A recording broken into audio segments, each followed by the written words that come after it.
The automatic doors of Metro General Hospital's cardiac wing slid open with a soft whoosh, and Derek Patterson strode through like he owned the building. His Italian leather shoes clicked against the polished floor as he approached the nurse's station, his face already twisted in irritation. "I've been waiting 20 minutes, he announced to no one in particular, loud enough for everyone in the corridor to hear. 20 minutes for a pre-surgery consultation I scheduled weeks ago. Is this how you run a hospital?" The nurse behind the desk, a patient woman named Rita who had seen every type of personality in her 30 years of service, maintained her calm smile. "Mr. Patterson, Dr. Coleman will be with you shortly. She's just finishing with another patient." "Dr. Coleman," Derek scoffed, checking his expensive watch again. "I was told I'd have the best cardiac surgeon in the region. I paid extra for premium care. This is ridiculous." Down the hallway, a figure emerged from the staff lounge. She wore standard surgical scrubs in navy blue, and her pregnant belly was visible beneath the loose fabric. She carried a tablet and a coffee cup, walking with the unhurried confidence of someone who knew exactly where they were going and why. Her dark hair was pulled back in a neat bun, and despite the exhaustion that came with being 6 months pregnant while maintaining a demanding surgical schedule, her posture was perfect. Derek's eyes landed on her, and his expression shifted from irritation to barely concealed disgust. He elbowed the man standing next to him, another patient waiting for an appointment, and spoke in a voice that carried down the entire corridor. "You see that?" Derek said, gesturing toward the pregnant woman approaching the nurse's station. "That's exactly what's wrong with healthcare today. They'll hire anyone. Look at her waddling around in scrubs. Probably can't even reach over that belly to do anything useful." The other patient looked uncomfortable and stepped away slightly, but Derek was on a roll, his voice growing louder. "My company has standards," he continued, addressing the nurses now. "We don't let people work when they're clearly not fit for the job. How is someone in that condition supposed to handle medical emergencies? It's irresponsible. The hospital should have her on leave, not parading around where sick people need actual help." Rita's face hardened. "Mr. Patterson, I really think you should." "No, I'm serious," Derek interrupted, warming to his subject. He had an audience now, several people in the waiting area watching the scene unfold. "I mean, look at her. She probably can't even see her own feet. And they expect us to trust our lives to people who can't maintain basic physical fitness? It's a joke. The whole system is broken." He turned back to Rita. "Is this Dr. Coleman as incompetent as the rest of the staff here? Because I'm paying top dollar and I expect top quality. Not someone who's going to be distracted or too tired to do their job properly. Do you understand what I'm saying?" The pregnant woman had stopped walking. She stood about 10 feet from the nurse's station now, her tablet held loosely in one hand, her coffee in the other. She was perfectly still, her face composed and unreadable. She didn't say a word. She simply watched Derek continue his tirade, her dark eyes steady and unwavering. "I have standards," Derek repeated, his voice echoing off the sterile walls. "I built a multi-million-dollar real estate development company from nothing. Nothing. I know what excellence looks like, and this," he gestured broadly at the hallway including the pregnant woman in his sweep, "this is not excellence. This is barely adequate. If I ran my business this way, I'd be bankrupt." A younger nurse at the station, Jessica, glanced nervously between Derek and the silent woman down the hall. She opened her mouth to say something, but Rita shook her head minutely. "Wait," her expression said. "Just wait." Derek was still talking. "And another thing, where I come from, we have dress codes. Professional appearance standards. We don't let employees show up looking like they're about to drop a—" "Mr. Patterson," Rita interrupted firmly. "Dr. Coleman is here now." Derek barely paused. "Finally. Someone competent. Where is he? I want to get this consultation over with so I can file a complaint about." "I'm Dr. Coleman." The voice came from behind him. Smooth, professional, with just a hint of something Derek couldn't quite identify. He turned around, confused, and found himself facing the pregnant woman in scrubs. Up close he could see her face more clearly. She had beautiful features, high cheekbones, clear skin, intelligent eyes that seemed to see right through him. There was something familiar about her, something that tugged at the edges of his memory, but he couldn't place it. "You're Dr. Coleman?" Derek's voice dripped with skepticism. "You're the senior cardiac surgeon?" "Yes." She didn't elaborate. She stood there waiting, her expression neutral. Derek laughed, an ugly sound that made several people in the waiting area look away in embarrassment. "This is a joke, right? Someone's idea of a prank?" I'm scheduled for a critical cardiac procedure and they assign me. He stopped mid-sentence. Really looked at her face for the first time. The shape of her eyes. The curve of her jaw. The way she held herself with quiet dignity despite his verbal assault. His brain, sluggish with the cardiac medications he'd been taking, suddenly made the connection. The color drained from his face. Natasha. The name came out as barely a whisper. Dr. Coleman, she corrected, her voice still perfectly professional. Shall we proceed to the consultation room, Mr. Patterson? We have a lot to discuss about your condition. Derek's mouth opened and closed several times. He looked like a fish drowning in air. The pregnant belly. The surgical scrubs. The title of senior cardiac surgeon. None of it made sense. The last time he'd seen Natasha Coleman, she was his wife, crying in their living room while he packed his bags 3 years ago. She'd been a struggling surgical resident then, exhausted and emotional, barely holding herself together. She definitely wasn't pregnant. She definitely wasn't standing in front of him looking like she could buy and sell him with her credentials alone. I didn't. He stammered. I know you didn't, Natasha said calmly. She turned to Rita. Please have someone bring Mr. Patterson's file to consultation room 3. Also have Dr. Harrison join us. I want a second opinion on the valve replacement approach. She looked back at Derek and for just a moment, something flickered in her eyes. Not anger. Not satisfaction. Something deeper and more complex. Then it was gone, replaced by professional courtesy. This way, Mr. Patterson. She walked past him, her pregnant belly leading the way, her posture straight and her head high. Derek stood frozen, replaying every word he'd just said in the hallway. Every cruel comment. Every mocking gesture.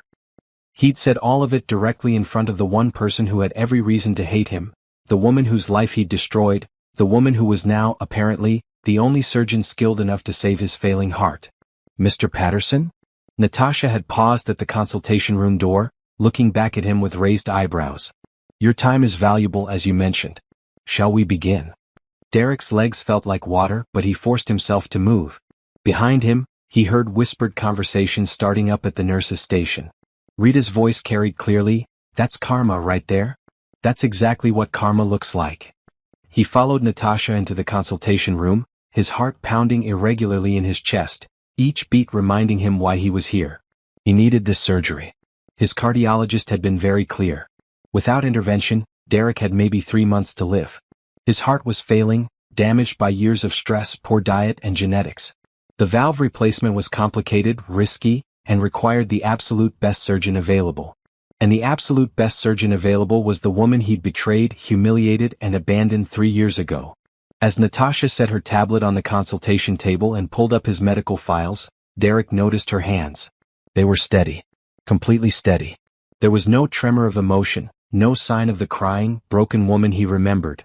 She wore a simple engagement ring on her left hand, a beautiful sapphire surrounded by small diamonds. Different from the modest gold band he'd given her during their marriage. She was different. Everything about her was different. And as she began explaining his cardiac condition in clear, confident medical terminology, Derek realized with growing dread that she held his life in her hands. The woman he'd destroyed now had the power to save him or let him die.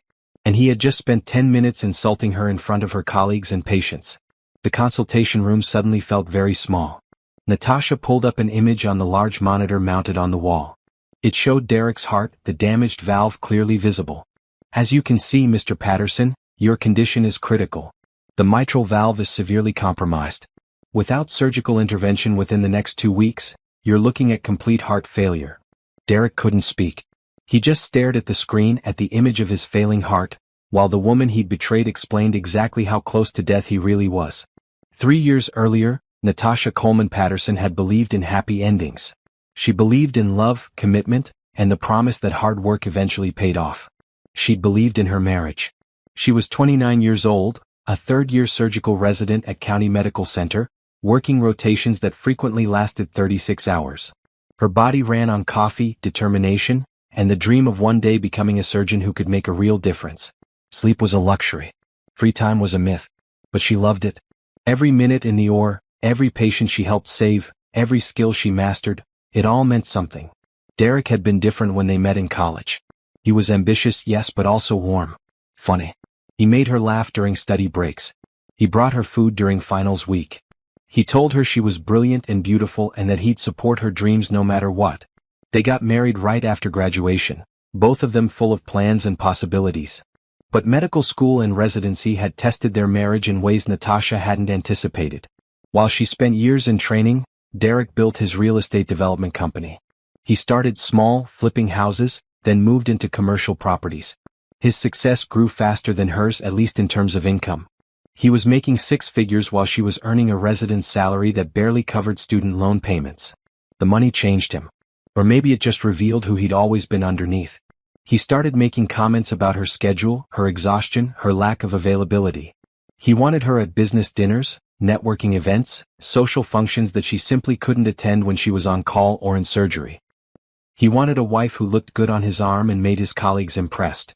He wanted someone who had time to plan elaborate dinner parties and join him on spontaneous weekend trips. Natasha tried. She really tried. She'd come home after a 14-hour shift and cook dinner. She'd skip sleep to attend his important events.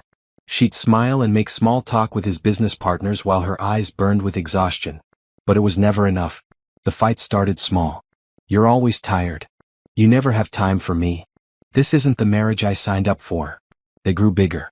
You care more about your patients than your husband. You're selfish. You're not the woman I married. Natasha had tried to explain that residency was temporary, that once she finished her training, things would be better. She tried to remind him that he'd promised to support her career. She tried to tell him that being a surgeon wasn't just a job, it was who she was. He stopped listening. Then came Amber, his secretary. 23 years old, always available, always smiling, always ready to travel or attend events or stay late at the office. Natasha had met her once at a company party. Amber had been friendly, complimenting Natasha's dress, asking questions about surgery that seemed genuinely interested. Natasha had liked her. The affair probably went on for months before Natasha discovered it. She'd been too tired, too trusting, too focused on her patients to notice the signs. The late-night work emergencies. The new cologne. The way Derek pulled away when she tried to touch him. And then came that night. The night that changed everything. Natasha had finished her rotation early, a rare gift. She'd stopped by the pharmacy and picked up the pregnancy test she'd been too nervous to buy before. In the hospital bathroom, she'd watched the two pink lines appear, and her world had shifted on its axis. Baby. She was going to have a baby. Despite the exhaustion, despite the stress, despite everything, she was going to be a mother. She'd driven home with her mind racing, planning how to tell Derek. He'd been unhappy lately, distant and critical, but surely this would change things. A baby could bring them back together. They could be a family. She could make it work, balance residency and motherhood. Other doctors did it. She could too. She'd stopped at the grocery store and bought everything for his favorite meal. Salmon with roasted vegetables, the good bread from the bakery, the wine he liked. She'd picked up fresh flowers for the table. She'd even bought a tiny pair of baby shoes to use as part of the announcement. She put them on his plate as a surprise. When she got home, Derek's car was in the driveway. Good. He was home early for once. Maybe this was a sign. Maybe everything was going to be okay. She'd walked into the house carrying grocery bags, calling out his name. No answer. She'd set everything on the kitchen counter and walked through the quiet house. Their bedroom door was closed. She'd opened it. Derek and Amber were in their bed. Their marital bed. The sheets Natasha had washed that morning before her shift. They weren't just kissing. They were fully engaged, too involved to notice the door opening right away. Natasha had stood there, frozen, the pregnancy test still in her pocket, watching her marriage die in real time. When they finally noticed her, Derek didn't even look embarrassed. He looked annoyed. "Tasha, we need to talk," he'd said, climbing out of bed with no shame at all. The conversation that followed was burned into Natasha's memory like a scar.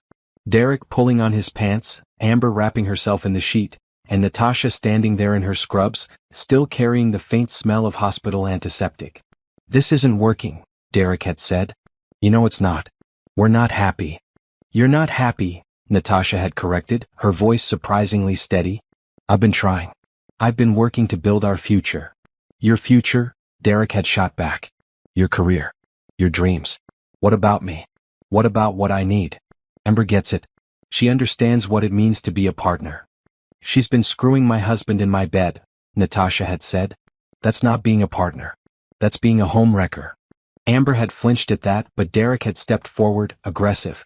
"Don't talk to her that way. This is your fault, Tasha. You were never here. You chose medicine over me every single time. What did you expect? I expected you to honor your vows, Natasha had replied. Derek had laughed. Vows. Right. Those vows where you promised to love and cherish me? When was the last time you had energy for me? When was the last time you looked at me the way you look at your patients? You treat strangers better than you treat your own husband. The argument had escalated. Amber had eventually fled to the bathroom. Derek had said things designed to hurt, and they did. He called Natasha boring. Obsessed. Cold. He said Amber made him feel alive in a way Natasha never had. He said he'd been planning to leave anyway. Natasha finding them just sped up the timeline.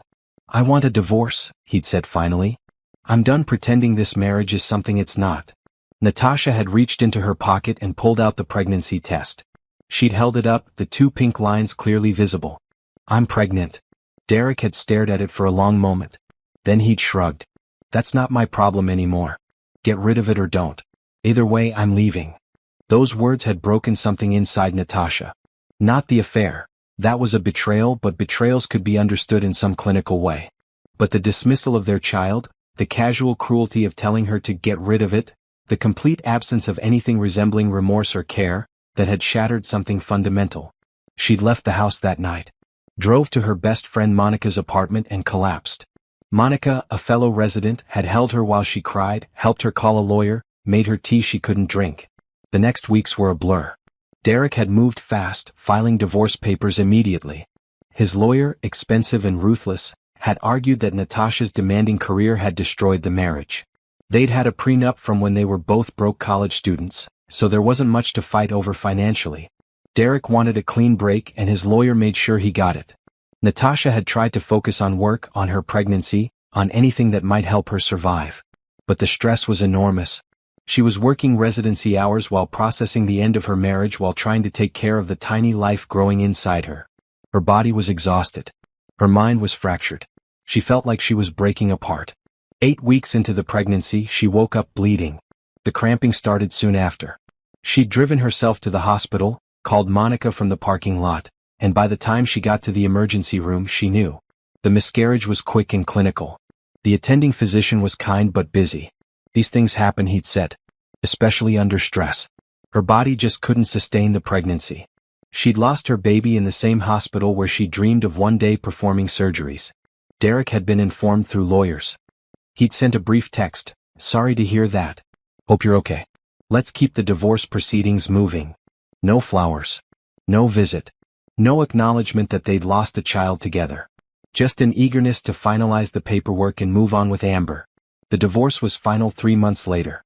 Derek married Amber 6 weeks after that in a destination wedding in the Bahamas that Natasha saw photos of on social media before she blocked him everywhere. Natasha had spent the following months in survival mode. She worked. She slept when her body forced her to. She avoided anything that reminded her of Derek or the life she'd lost. She stopped believing in happy endings. She focused on the only thing that made sense anymore, medicine. And then Dr. James Harrison, the head of the Cardiac Surgery Fellowship Program at Boston Medical, had seen her present at a surgical conference. He'd been impressed by her research, her technique, her steady hands. He'd offered her a spot in his program, and Natasha had taken it without hesitation. She'd moved across the country, leaving behind every memory of Derek and their failed marriage. Boston had saved her. The work was brutal, but it was meaningful. She was learning from the best, operating on the most complex cases, developing new techniques. She published papers. She won awards.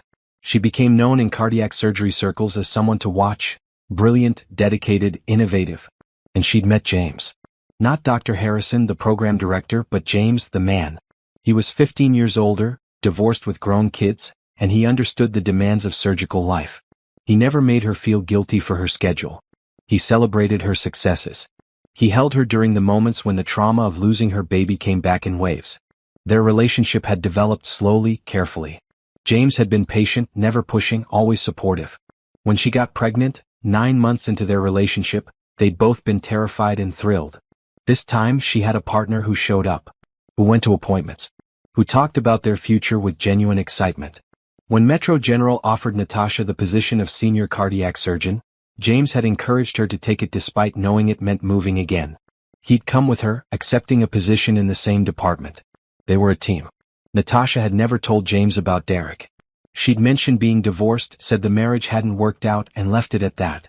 James hadn't pushed for details. He trusted her to share what she wanted when she was ready. Now, sitting in the consultation room across from Derek, watching him struggle to form words, Natasha felt the full weight of those 3 years. She'd become someone new. Someone stronger. Someone who'd earned every credential after her name through sheer will and talent. She'd survived the worst thing she could imagine and built something beautiful from the ruins. And Derek? Derek was the same. Older, yes. Slightly heavier, his face showing the stress of his condition. But essentially unchanged. Still arrogant. Still cruel. Still completely unaware of how his words and actions affected others. Until now. Natasha, he said again, his voice cracking slightly. I didn't know you were back in the city. I didn't know you were. Dr. Coleman, she corrected firmly. In this hospital, I'm Dr. Coleman. Now, let's discuss your valve replacement surgery, Mr. Patterson. Time is critical, as your condition is degenerating rapidly. She turned back to the monitor, all business, and began explaining the surgical procedure in detail. But inside, where Derek couldn't see, Natasha felt something she hadn't expected. Not satisfaction. Not revenge. Just the quiet certainty that she'd survived him. And that was enough. The first morning after Natasha discovered Derek's affair, she'd woken up on Monica's couch with swollen eyes and a numb heart. Monica had already left for her shift at the hospital, but she'd left coffee and a note. You're strong enough for this. I believe in you. Natasha hadn't felt strong. She'd felt destroyed. But she'd dragged herself to the shower, put on clean scrubs, and shown up for her shift because what else could she do? Patients needed her. Surgery schedules didn't care about personal crises. Life continued whether you were ready or not. That day, she'd assisted in an emergency cardiac surgery. A 50-year-old man, father of 3, had come in with acute myocardial infarction. The attending surgeon, Dr. Patricia Rodriguez, had moved with practiced efficiency, and Natasha had followed her lead, her hands steady even when her world felt like it was collapsing. They'd saved the man's life. Afterward, in the scrub room, Dr. Rodriguez had looked at Natasha with knowing eyes. You okay? No, Natasha had answered honestly. But I will be. Good, Dr. Rodriguez had said, drying her hands. Because you were excellent in there.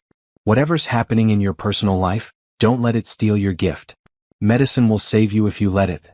Those words had become Natasha's lifeline. Medicine will save you if you let it. The divorce proceedings had been ugly but quick. Derek's lawyer had pushed hard, and Natasha had been too exhausted to fight over furniture and bank accounts that meant nothing anymore. She'd signed everything, taken her maiden name back legally, and focused on the only thing that mattered, her training. The miscarriage had come during her busiest rotation, trauma surgery. She'd lost the baby on a Tuesday morning and was back in the OR by Thursday. Too soon, Monica had said. Too fast, her body had protested. But Natasha couldn't stop. Stopping meant feeling, and feeling meant breaking, and she couldn't afford to break. Not yet. Maybe not ever. She'd thrown herself into work with an intensity that worried her friends but impressed her supervisors. She took extra shifts. She volunteered for the most complex cases. She studied every free moment she had.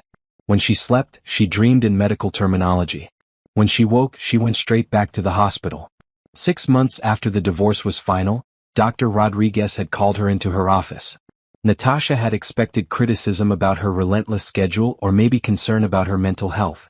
Instead, Dr. Rodriguez had handed her a folder. There's a cardiac surgery fellowship in Boston, she'd said. Dr. James Harrison runs the program. He's the best in the country. I sent him your research paper on minimally invasive valve replacement techniques, and he wants to meet you. Natasha had stared at the folder. Boston. 3,000 miles away from Derek, from this city, from every memory that haunted her. I don't know if I'm good enough, she'd admitted. You're better than good enough, Dr. Rodriguez had replied. You're exceptional and you're wasting yourself here being miserable. Go to Boston. Learn from Harrison. Become the surgeon you're meant to be. The interview with Dr. James Harrison had been intense. He was in his late 40s, with silver threading through his dark hair and sharp eyes that missed nothing. He'd grilled her on her research, her technique, her approach to complex cases. He'd watched her hands as she talked, nodding when he saw their steadiness. You've had a rough year, he'd observed, and Natasha had tensed, wondering what he'd heard. Yes, she'd said simply. And yet your performance hasn't dropped. In fact, according to Dr. Rodriguez, you've become more focused, more dedicated, Why is that? Natasha had considered lying, offering some professional answer. Instead, she told him the truth. Because surgery is where I make sense. In the OR, everything is clear. There are problems with solutions. There are skills I can learn and master. There's meaning. Outside the OR. She trailed off. Outside the OR, life is messy, James had finished. I understand that. I've been there. He'd leaned back in his chair. I'm offering you a position in my program, Dr. Coleman. Fair warning. It's brutal. The hours are worse than residency. The cases are the most complex you'll ever see. I'll demand everything you have to give. But if you survive it, you'll be one of the best cardiac surgeons in the world. I'll survive it, Natasha had said. Yes, James had agreed, smiling slightly. I believe you will. Boston had been exactly what she needed. A fresh start in a city where no one knew her story. The fellowship program was everything James had promised. Exhausting, challenging, transformative. She'd worked alongside the best surgeons in the country, learning techniques that most doctors only read about in journals. James himself had been an exceptional teacher. Patient when she struggled, demanding when he knew she could do better, always pushing her to think deeper and move with more precision. He treated her like a colleague, not a subordinate, asking for her opinions during complex cases and actually listening to her ideas. The other fellows in the program were competitive but respectful. They were all brilliant, all driven, all fighting for the same future. Natasha had found friends among them, people who understood the obsession with excellence, who didn't judge her for choosing a 12-hour surgery over a dinner party. Her breakthrough had come during her second year. She'd been assisting James on a pediatric valve replacement, a 7-year-old girl born with a congenital defect. The standard approach wasn't working. The girl's heart was too small, the anatomy too complicated. James had been ready to close and try again in a few months when the girl was bigger. Wait, Natasha had said. What if we approach from a different angle? Through the apex instead of the atrium. Use a smaller instrument set. James had looked at her, then at the girl's tiny heart, then back at her. That's never been done before. Not on someone this small. But it could work, Natasha had insisted. The physics support it. The access would be cleaner. If it fails, she could die on the table. If we close now, she might not make it another few months. Her heart's deteriorating. James had studied her face for a long moment. Then he'd nodded. Talk me through it. Every step. Natasha had, and James had let her try. For 3 hours, she'd worked with instruments that felt too big for the delicate tissue, her hands moving with a precision she didn't know she possessed. James had guided her, advised her, but let her lead. And it had worked. The valve replacement was successful. The girl's heart had started beating stronger immediately. In the scrub room afterward, James had pulled off his mask and looked at her with something like pride. That was extraordinary, Natasha. That was the kind of innovation that changes medicine. I just thought. You thought outside the protocol, he'd interrupted. You saw a problem and created a solution. That's not something that can be taught. That's instinct combined with skill. That's genius. Natasha had felt something crack open inside her chest. For the first time since Derek, she'd felt like herself again. Not Derek's failed wife. Not the woman who couldn't hold her marriage or her pregnancy together. Just Dr. Natasha Coleman, cardiac surgeon, who just saved a 7-year-old girl's life with an innovative technique no one had tried before. She'd published a paper on the procedure. It had been accepted by the New England Journal of Medicine. Cardiac surgeons around the country started referencing her work. Conference invitations had arrived. Job offers had started coming in. And somewhere during her 3rd year, she'd noticed that her relationship with James had shifted.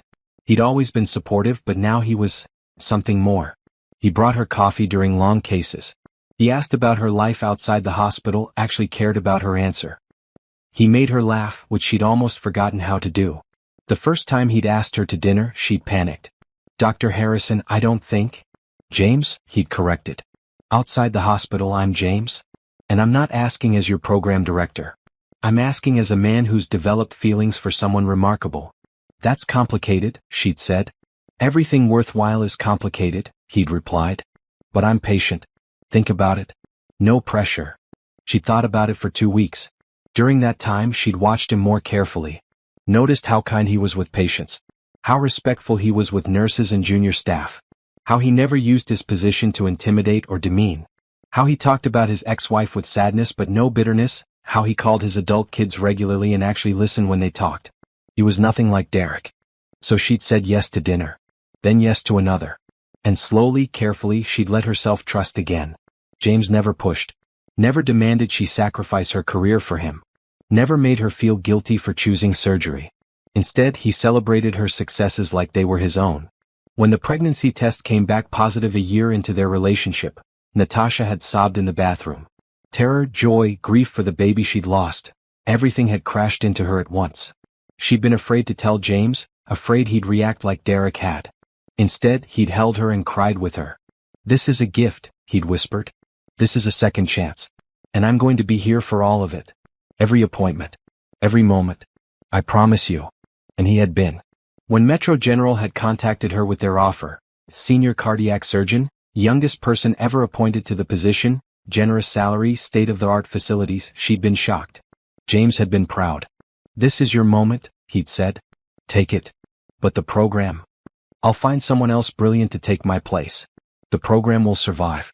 This opportunity won't wait. Come with me," she'd said impulsively. "There might be positions available. We could both." "I'll start looking," he'd agreed immediately. "If you're going, I'm going. We're a team."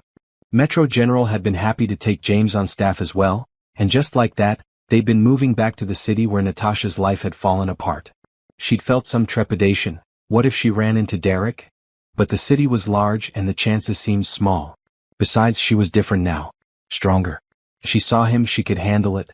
She just hadn't expected to see him like this. Hadn't expected him to humiliate her without even recognizing her. Hadn't expected to be the one person standing between him and death. The universe had a strange sense of justice. As Natasha prepared for bed in her apartment that night after the consultation with Derek, James wrapped his arms around her from behind, his hands resting gently on her belly. "Rough day?" he asked. "You could say that," Natasha replied. She hadn't told him about Derek yet. She would, but not tonight. Tonight she just wanted to feel safe. "You're amazing," James said softly. "Just in case no one told you today." Natasha turned in his arms and kissed him. "Thank you." "For what?" "For being you. For being here. For being nothing like—" She stopped. "Nothing like your ex?" James guessed. "Nothing like him," she confirmed. "Good," James said. "Because you deserve someone who sees how extraordinary you are. Who knows how lucky he is. Who would never, ever take you for granted." Natasha rested her head against his chest, listening to his heartbeat, strong and steady and sure. She'd survived Derek. She'd built a life beyond him. She'd become someone she was proud of. And soon she'd walk into an operating room and save his life, not because he deserved it, but because she was a healer. Because every life mattered. Because that's who she was. Derek would live because of her skill. And then she'd walk away from him forever, leaving him to spend the rest of his saved life knowing he'd thrown away something precious. That was a revenge better than anything else she could imagine. The morning after the initial consultation, Derek Patterson couldn't sleep. He lay in his expensive king-sized bed next to Amber, staring at the ceiling, replaying every moment from the hospital. Every word he'd said. Every cruel joke. Every mocking gesture. All of it directed at Natasha, pregnant, successful, accomplished Natasha, who now held his life in her hands. Amber stirred beside him. "You're still awake?" "I can't stop thinking about it," Derek admitted. "About the surgery?" "About her. About what I said." He turned to look at his wife. Amber was pretty in a conventional way, blonde and petite, younger than him by several years. She'd been so exciting when they first got together, so different from Natasha's seriousness. Now looking at her, Derek felt only a hollow ache. "I didn't recognize her." "It's been 3 years," Amber said defensively. "People change. She's a senior cardiac surgeon. She's pregnant. She's engaged to someone." Derek's voice cracked. "She became everything she said she would, and He trailed off. "And you what?" Amber's tone had an edge now. "You moved on. You built a life with me. You have a successful business. Why are you so focused on your ex-wife?" "Because she's going to be cutting into my chest," Derek snapped. "Because I spent 10 minutes yesterday insulting her in front of her colleagues, calling her incompetent and unfit, and now my life depends on her skill." Amber was quiet for a moment. "Can you request a different surgeon?" "I already asked." The hospital administrator was very clear. "Dr. Coleman is the best cardiac surgeon they have. My insurance requires I use their top specialist for this type of procedure." And apparently she's the only one in the region who's successfully performed this particular valve replacement technique more than a dozen times. So she has to do the surgery? Unless I want to wait months to find another qualified surgeon, which my heart can't afford, then yes. She has to do it. Derek sat up, running his hands through his hair. Amber, you don't understand. I destroyed her. I cheated on her, divorced her, and moved on like she meant nothing. And yesterday, I mocked her for being pregnant, said she was incompetent, implied she shouldn't be working. I was cruel. Really cruel. You didn't know it was her, Amber tried to defend him. Does that make it better? Derek challenged. That I'm willing to mock and demean a pregnant woman as long as I don't personally know her? What does that say about me? Amber didn't have an answer for that. Derek's preoperative appointment was scheduled for 9 o'clock. The hospital required several tests, final consultations, and paperwork before the surgery, which was set for later that week. Derek arrived early, hoping to somehow fix the situation before he was too deep to escape. The cardiac wing looked different in morning light. Bright, clean, efficient. Nurses moved with purpose. Patients in wheelchairs were guided carefully down corridors. Medical equipment hummed with life-saving technology. This was Natasha's world now, and she commanded it with obvious respect from everyone around her. Rita at the nurse's station looked up when Derek approached. Her expression was polite but cool. Mr. Patterson, Dr. Coleman will be with you shortly. Please have a seat. Listen, Derek started, lowering his voice. About yesterday. Mr. Patterson, Rita interrupted smoothly, Dr. Coleman is a professional. Your past relationship with her won't affect your care. I suggest you focus on your health and let her do her job. Derek wanted to argue, to explain, to somehow make this woman understand that he wasn't a complete monster. But Rita had already turned back to her computer, dismissing him effectively. He sat in the waiting area watching the hallway. Several doctors passed by, including a tall man with silver-shot dark hair who moved with the confidence of someone important.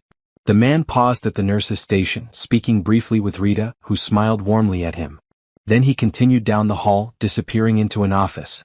That's Dr. Harrison, a voice said beside Derek. An elderly man in a hospital gown sat in the next chair, his arm in a sling. He's one of the best cardiac surgeons in the country. Trained Dr. Coleman herself. They work together now. Dr. Coleman and Dr. Harrison? Derek asked. Yeah, the man continued, happy to talk. They're engaged, you know. There's a ring and everything. My wife saw it when Dr. Coleman examined me last week. Beautiful sapphire. Dr. Harrison seems like a good man.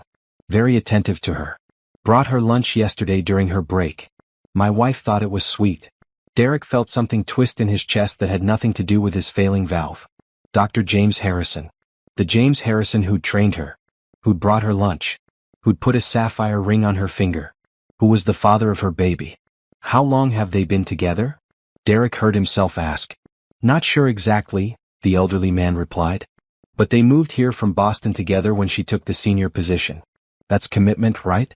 Following your woman across the country. Following your woman across the country. Derek had let her go without a fight. Had been relieved when she moved away, making the divorce easier, erasing her presence from his life. Mr. Patterson? A young nurse approached. Dr. Coleman is ready for you. She's in examination room 2. Derek stood on unsteady legs and followed the nurse down the hallway. Each step felt heavier than the last. The nurse opened a door and gestured him inside. The examination room was standard. Medical equipment, a paper-covered table, posters about heart health on the walls. And Natasha, sitting on a stool with a tablet, wearing a white coat over her scrubs, her pregnant belly now impossible to miss in the bright overhead light. She looked up when he entered. Good morning, Mr. Patterson. Please have a seat. The nurse closed the door, leaving them alone. Derek sat on the examination table, the paper crinkling beneath him. For a long moment, neither of them spoke. Natasha, Derek started. Dr. Coleman, she corrected again, her voice firm but not unkind. In this hospital, we maintain professional boundaries. It's better that way. Right. Dr. Coleman. Derek swallowed hard. About yesterday, I need to apologize. I said terrible things. I didn't know it was you, but that's not an excuse. I shouldn't have spoken about anyone that way. I was rude and unprofessional and... You were yourself, Natasha interrupted calmly. That's who you were yesterday, and that's who you've always been. Let's not pretend this is new behavior, Mr. Patterson. The words hit like a physical blow. Derek opened his mouth to defend himself, but what could he say? She was right. He'd always been dismissive of people he considered beneath him. He'd always been quick to judge and mock. He treated her that way during their marriage, making her feel small for her exhaustion, for her dedication to medicine, for not prioritizing his needs above everything else. I'm going to be very clear with you, Natasha continued, standing up and approaching him with a stethoscope. Your surgery is scheduled for Thursday morning at 6. It will take approximately 4 to 6 hours, depending on complications. Your heart is in worse shape than initial scans showed, which means the risk is higher than we first discussed. There's about a 15% chance you won't survive the procedure. Derek's blood ran cold. 15%? Yes. Natasha pressed the stethoscope to his chest, listening intently. Her face was impassive, focused entirely on his heartbeat. After a moment she stepped back. Your heart is struggling. The damaged valve is causing fluid backup into your lungs. You're probably experiencing shortness of breath, fatigue, occasional chest pain. All of that will get worse without intervention. Within 3 weeks, maybe 4, you'll experience complete heart failure. That's a death sentence. And with the surgery? With the surgery, if you survive the initial procedure, you have an 85% chance of full recovery. You'll need to make lifestyle changes, diet, exercise, stress management. But you could live another 30 or 40 years. Derek looked at her face, searching for any sign of emotion. Anger, satisfaction, revenge, anything that might indicate she was planning to let him die on the operating table. He found nothing. She was completely professional, her expression neutral, her voice clinical. Will you? He couldn't finish the sentence. Natasha's eyes met his, and for the first time he saw a flicker of something. Not anger. Something colder and more definitive. Will I what, Mr. Patterson? Will I save your life? That's my job. That's what I do. Every patient who comes to my operating room receives the absolute best care I can provide, regardless of who they are or what they've done. That includes you. Why? The question escaped before Derek could stop it. After everything I did to you, why would you? Because I'm not you, Natasha said simply. I don't make decisions based on personal feelings when someone's life is at stake. I took an oath. I spent years learning how to be excellent at this. I don't throw that away because of history. She returned to her stool, making notes on her tablet. You're going to live, Mr. Patterson, because I'm very good at my job. Not because I forgive you. Not because I've forgotten what you did. But because saving lives is who I am, and I won't let you change that. Derek felt tears pricking his eyes. I'm sorry. For everything. For the affair, for how I ended things, for what I said about the baby. Stop. Natasha's voice was sharp now. I don't want your apologies. They mean nothing to me. What's done is done. We both moved on. You have your life with Amber. I have mine with James. That's how this ends. Does he know? Derek asked. Dr. Harrison. Does he know about us? He knows I was married before. That's all he needs to know. Natasha stood up, signaling the end of the examination. Your pre-op test will be conducted this afternoon. Follow the nurse's instructions about fasting before the surgery. Don't eat or drink anything after midnight Wednesday. Arrive at the hospital by 5 Thursday morning. Bring someone to drive you home when you're discharged. Natasha, please. Dr. Coleman, she corrected one final time. And this conversation is over. I'll see you Thursday morning, Mr. Patterson. Try not to stress too much. It's bad for your heart. She left the room, her white coat swishing behind her, and Derek was alone with the sound of medical equipment and his own ragged breathing. The nurse returned moments later to lead him to the testing area, and Derek followed numbly, his mind reeling. She was going to save him. Despite everything, she was going to save his life. And somehow that felt worse than if she'd refused. It meant she was better than him in every possible way. It meant his cruelty hadn't destroyed her. It meant she'd won not through revenge but through simply being exceptional. That afternoon, while Derek underwent stress tests and blood work, Natasha sat in the hospital cafeteria with James.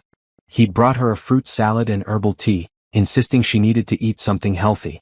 You're quiet today, James observed. Everything okay? Natasha took a sip of tea, considering how much to tell him. Remember how I mentioned being divorced? Yes. My ex-husband is here. He's my patient. The valve replacement on Thursday. James set down his fork. What? Derek Patterson. That's his name. We were married for 5 years. He had an affair, divorced me, I lost our baby from the stress, and I moved to Boston to escape it all. The words came out flat, emotionless, like she was reading from a medical chart. Yesterday, he humiliated me in the hospital corridor before realizing who I was. Today, I examined him and confirmed his surgery schedule. Natasha, James reached across the table, taking her hand. This is huge. You should transfer the case. Let someone else handle it. No. Why not? Because I'm the best chance he has of survival, Natasha said simply. And because if I transfer the case, it means he still has power over me. It means I'm still affected by what he did. I'm not. I survived him, James. I became someone better. I'm not going to let him disrupt my life again by forcing me to avoid difficult cases. James studied her face. You're sure about this? Completely sure. Natasha squeezed his hand. He's just another patient. A patient with a damaged valve who needs surgery. That's all he is to me now. Okay, James said slowly. But I'm scrubbing in with you. As your assistant. Non-negotiable.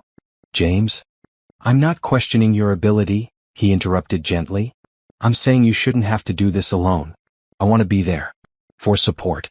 For backup. Because I love you, and this is a difficult situation no matter how professional you are. Natasha felt warmth spread through her chest. This was what partnership looked like. Not Derek's demands and criticisms, but James's quiet support and respect. Thank you, she said softly. Always, James replied. Now eat your fruit salad. Our daughter needs nutrition. Natasha smiled, a real smile for the first time all day. Our daughter? I have a feeling, James said. Call it surgical intuition. They finished lunch together, talking about baby names and nursery colors, and for those few moments, Derek Patterson didn't exist. He was just a patient on her schedule. Nothing more. Nothing less. But as Natasha returned to her rounds that afternoon, she knew Thursday morning would be one of the most challenging surgeries of her career. Not because of the technical difficulty, though that was substantial, but because every cut she made, every stitch she placed, every decision she executed would be watched by the man who'd once told her she'd never be enough. And she'd prove him wrong with every beat of his repaired heart. Wednesday evening, Natasha sat in her home office reviewing Derek's surgical plan for the 10th time. James had already gone to bed, encouraging her to do the same, but she couldn't. Not yet. This surgery was too important, not for Derek but for her. She needed it to be perfect. The procedure was complex. Derek's mitral valve was severely damaged, requiring complete replacement with a mechanical valve. But his heart muscle was also weakened, making the surgery riskier. She'd need to work quickly to minimize time on the bypass machine, but carefully enough to ensure perfect placement. Any mistake could result in leakage, infection, or cardiac arrest. She'd performed this surgery successfully 23 times. She knew every step, every potential complication, every backup plan. But this time felt different. This time, the person on her table would be someone who'd hurt her deeply. Someone she'd loved once. Someone who'd made her feel worthless. And she had to save him anyway. Her phone buzzed. A text from Monica, her friend from residency who still lived across the country. Monica, heard through the medical grapevine that you're operating on your ex tomorrow. You okay? Natasha smiled. Medical communities were small worlds. News traveled fast.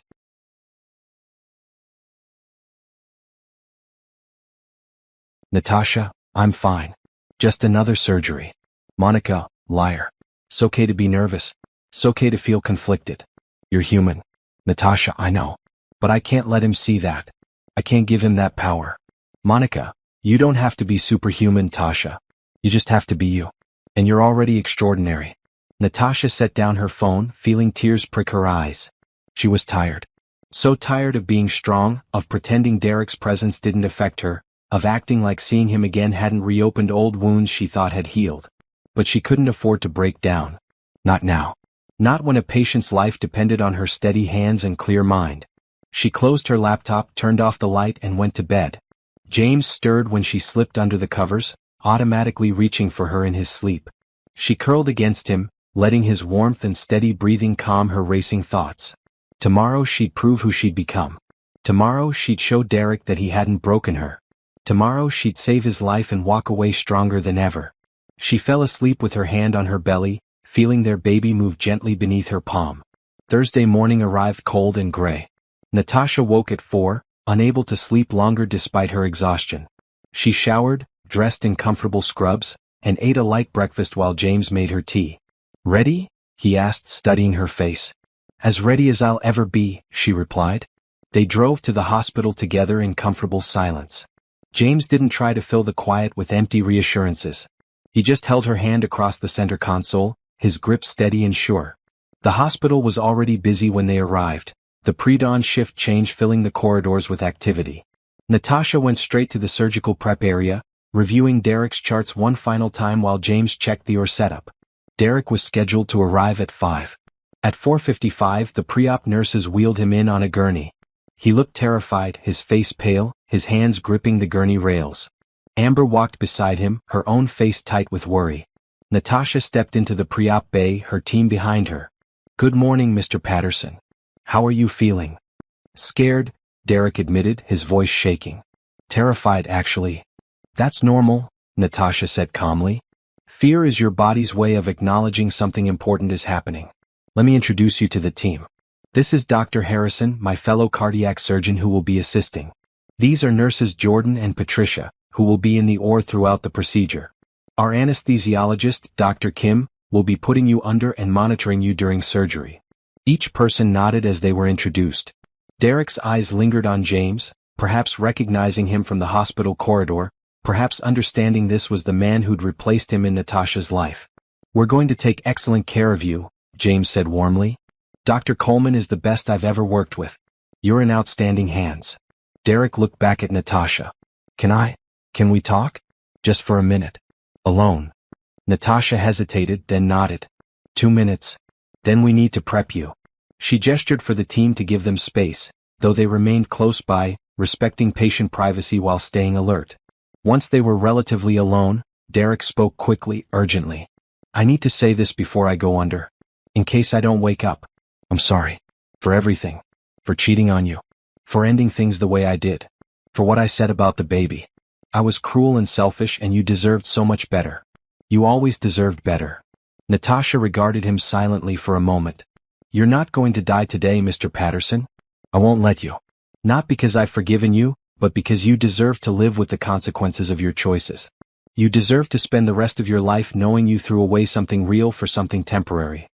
"Amber and I don't care about Amber," Natasha interrupted. "I don't care about your marriage or your life or your regrets. What I care about is that you walk out of this hospital healthy so you can never, ever say that I was less than exceptional. That's my revenge, Mr. Patterson. Not your death. Your survival. Your complete recovery. Every beat of your repaired heart will remind you that I saved you when I could have walked away." Derek stared at her, speechless. "Now," Natasha continued briskly, "let's go over the consent forms one more time. You understand the risks? Heart attack, stroke, infection, bleeding, death." "Yes," Derek whispered. "And you consent to Dr. Harrison and myself performing this surgery?" "Yes." "Good." Natasha nodded to the team. "Let's move him to OR." The next hours blurred into practiced routine. Derek was transferred to the operating table. Dr. Kim administered anesthesia. The surgical field was prepped, sterile drapes positioned. Lights were adjusted. Instruments were laid out with precision. Music played softly in the background. Natasha preferred classical during complex surgeries, finding the rhythm helped her focus. "Scalpel," Natasha said, her voice steady. The first incision was clean, practiced. She'd done this so many times that her hands moved almost independently of conscious thought. But this time was different. This time, every movement carried the weight of history. James worked opposite her, anticipating her needs with the ease of long practice. They'd performed dozens of surgeries together. They moved like dancers who'd perfected their choreography. "Bypass machine ready," one of the nurses called. "Good," Natasha replied. "Let's get him on bypass." The heart-lung machine took over Derek's circulatory system, keeping his blood oxygenated while his heart was stopped. Natasha worked with focused intensity, isolating the damaged valve, carefully removing it, preparing for the replacement. "Valve ready," James said. "Let's place it," Natasha directed. This was the critical moment. The mechanical valve had to be positioned perfectly, sutured with absolute precision. Any misalignment would cause leakage. Any loose stitch could result in detachment. This was where her skill mattered most. Natasha's hands moved with practiced grace, placing each stitch with meticulous care. She could feel the team watching, the weight of their attention. But she blocked it out, focused entirely on the task. This was just tissue and mechanical parts. This was just anatomy and technique. This wasn't personal. Except it was. On her table was the man who'd destroyed her once. The man who'd made her feel small and worthless. The man who'd abandoned her when she needed him most. And she held his life in her hands. One stitch at a time she proved she was better than his cruelty. One stitch at a time she showed herself she'd survived. One stitch at a time she won. "Valve is secure," she announced after what felt like hours. "Let's test it." They slowly restarted Derek's heart, watching carefully as blood began flowing through the new valve. It worked perfectly. No leakage. No irregularities. Just a strong, steady heartbeat that would keep him alive for decades. "Beautiful work," James said quietly. Natasha nodded, already moving to close. She worked with the same meticulous care, ensuring every layer was properly repaired, every stitch placed for optimal healing. She was thorough, precise, refusing to rush despite the hours already spent. Finally, it was done. Derek's chest was closed, bandaged, ready for recovery. "Time?" Natasha asked. 6 hours, 14 minutes, Dr. Kim reported. "Good. Let's get him to recovery." Natasha stepped back from the table, pulling off her gloves. "Excellent work, everyone. Thank you." As the nurses wheeled Derek to the ICU, Natasha walked to the scrub room. James followed, closing the door behind them. "That was extraordinary," he said. "Even for you, that was exceptional." Natasha scrubbed her hands slowly, methodically, watching pink-tinged water swirl down the drain. "I needed it to be perfect. It was more than perfect. It was art." James came up behind her, resting his hands gently on her shoulders. "Are you okay?" "I don't know," Natasha admitted. The adrenaline was fading, leaving exhaustion in its wake. "I just saved the life of a man who destroyed mine. I don't know what I'm supposed to feel." "There's no supposed to," James said gently. "Whatever you feel is valid." Natasha dried her hands, turning to face him. "I feel empty. Like I expected this to matter more. To feel like triumph or revenge or something. But it just feels like another surgery." "Maybe that's the real victory," James suggested.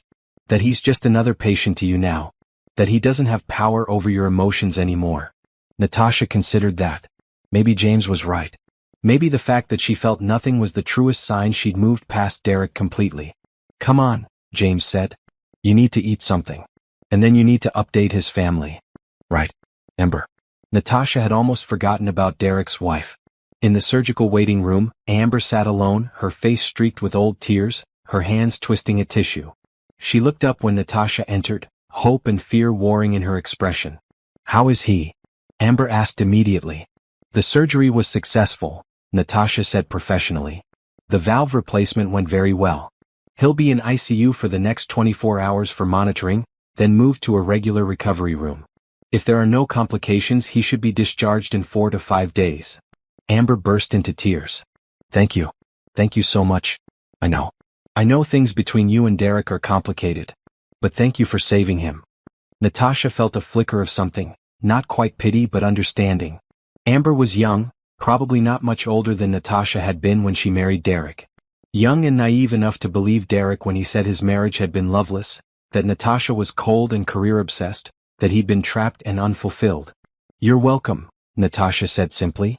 "A nurse will come get you when he's awake enough for visitors. He'll be groggy from anesthesia, so don't expect him to make much sense at first." "Can I ask you something?" Amber said suddenly. Did you want him to die? On the table?"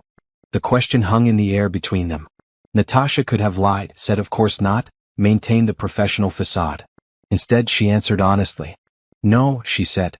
"I wanted him to live. I wanted him to wake up and recover fully and have decades of life ahead of him. Because every day he lives, he'll know that I saved him. That the woman he threw away became someone excellent enough to hold his life in her hands.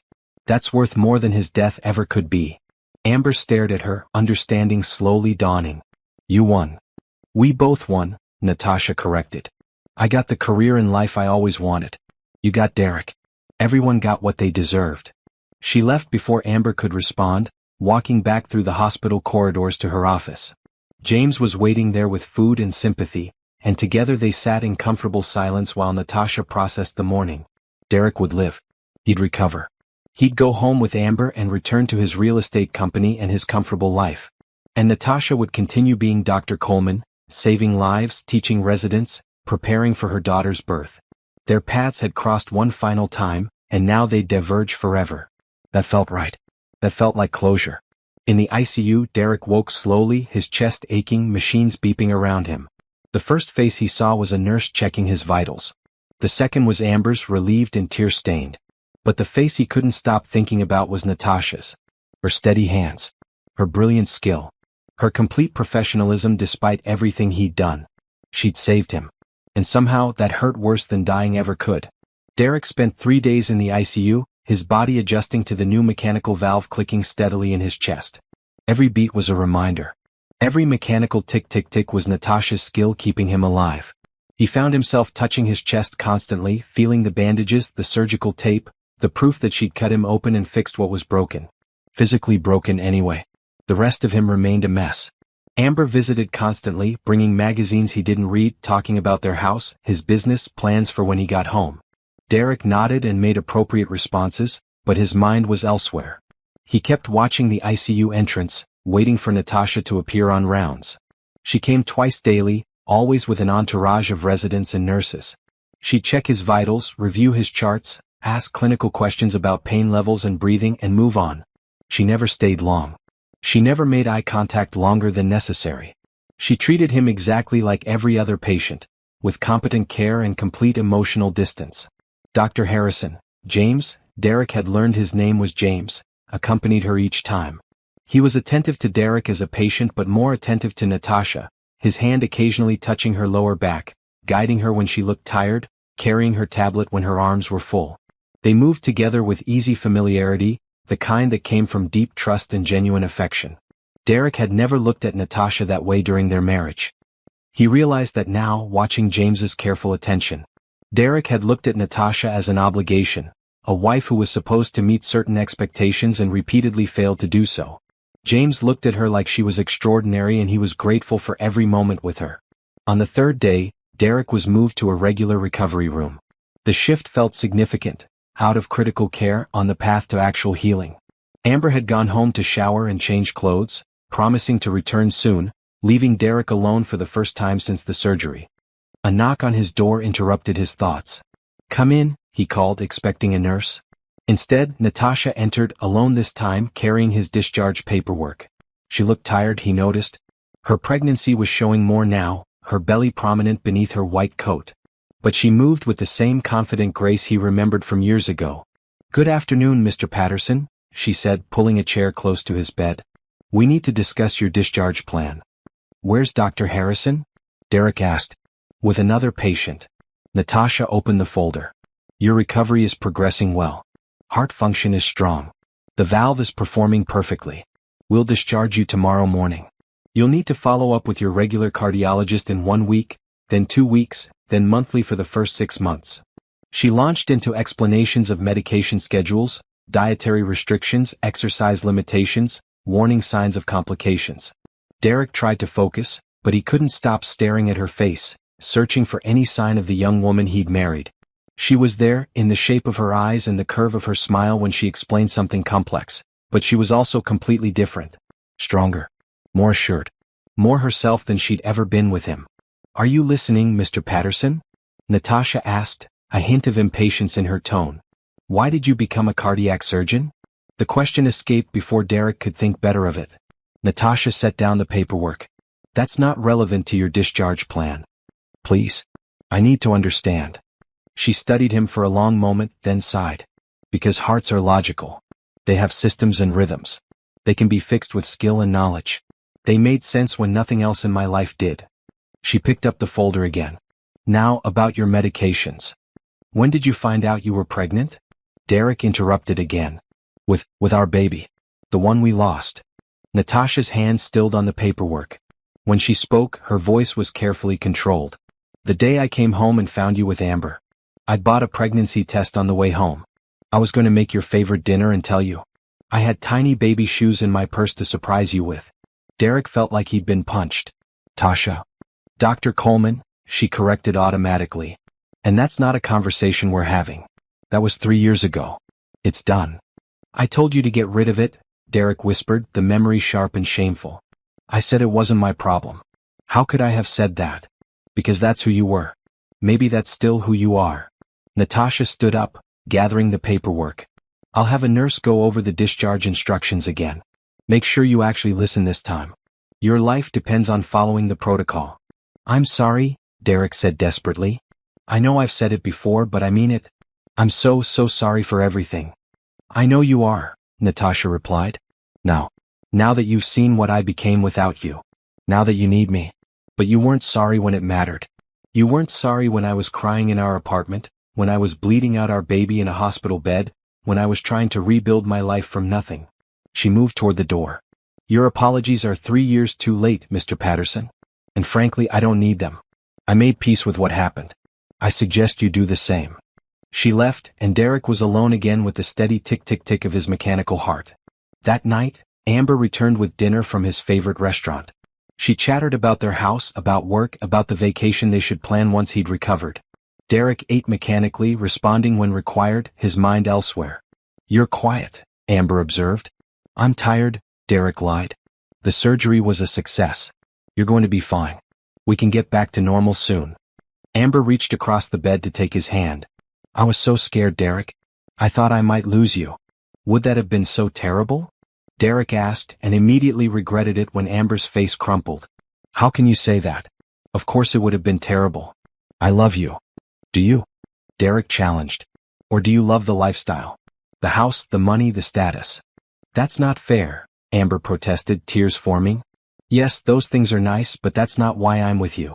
Why are you with me? Derek pressed. Really? What do you see in me besides the comfortable life I can provide? Amber pulled her hand back, hurt and confused. You're upset. You're recovering from major surgery. You don't mean this. Maybe I do, Derek said. Maybe I'm finally seeing things clearly. I destroyed a good woman for you, Amber. I threw away a marriage to someone who actually loved me, who supported me when I had nothing, who believed in me. And for what? For excitement? For youth? For ego? You told me your marriage was dead, Amber said, her voice shaking. You said you and Natasha had nothing in common, that she was cold and distant, that you'd been unhappy for years. I lied, Derek admitted. Or maybe I convinced myself it was true because it was easier than admitting I was bored and selfish. Natasha wasn't cold. She was exhausted from working herself to death while supporting my dreams. She wasn't distant. She was focused on becoming excellent at something that mattered. And I resented her for it. Why are you telling me this now? Amber demanded. Because she saved my life, Derek said. The woman I betrayed, whose baby I dismissed, who I left broken and alone, she spent 6 hours in surgery making sure I survived. She could have let me die. She had every right to. But she didn't because she's better than I ever deserved. Amber stood up, her own face pale. So what are you saying? You want her back? No, Derek said tiredly. She doesn't want me. She made that very clear. She has someone better. Someone who treats her the way I should have. I'm just saying I'm finally seeing the truth. And it's ugly. Amber grabbed her purse. I'm going home. You're clearly not in the right headspace for company. I'll pick you up tomorrow when they discharge you. After she left, Derek lay in the dark, listening to his artificial heart tick. Somewhere in this hospital, Natasha was probably finishing her shift, going home to James, planning for their baby. Living the life Derek could have shared if he hadn't been so spectacularly stupid. He'd survived the surgery just like she'd promised. But he wasn't sure he'd survive knowing what he'd lost. The next morning, Natasha did morning rounds with her residents. They stopped at Derek's room last. She knocked perfunctorily and entered with 5 young doctors trailing behind her. Good morning, Mr. Patterson. I'm pleased to report you're being discharged today. How are you feeling? Physically better, Derek said. Otherwise not great. Natasha consulted his chart, not acknowledging the personal comment. Your vitals are excellent. Heart rhythm is strong and regular. The valve is functioning perfectly. You'll have some discomfort for a few weeks as you heal, but that's normal. She turned to her residents. This patient underwent mitral valve replacement 3 days ago. What are the primary concerns during the first week of recovery? A young resident stepped forward. Infection, bleeding, arrhythmia, and blood clot formation. Correct. Mr. Patterson is on anticoagulants to prevent clots. He'll need regular blood tests to ensure proper dosing. She looked back at Derek. You received all the discharge paperwork? Yes. Good. Follow it carefully. Don't overexert yourself. No driving for 2 weeks. No lifting anything heavier than 10 pounds for 6 weeks. Take all medications as prescribed. Watch for fever, chest pain, or shortness of breath, and call your cardiologist immediately if you experience any of those symptoms.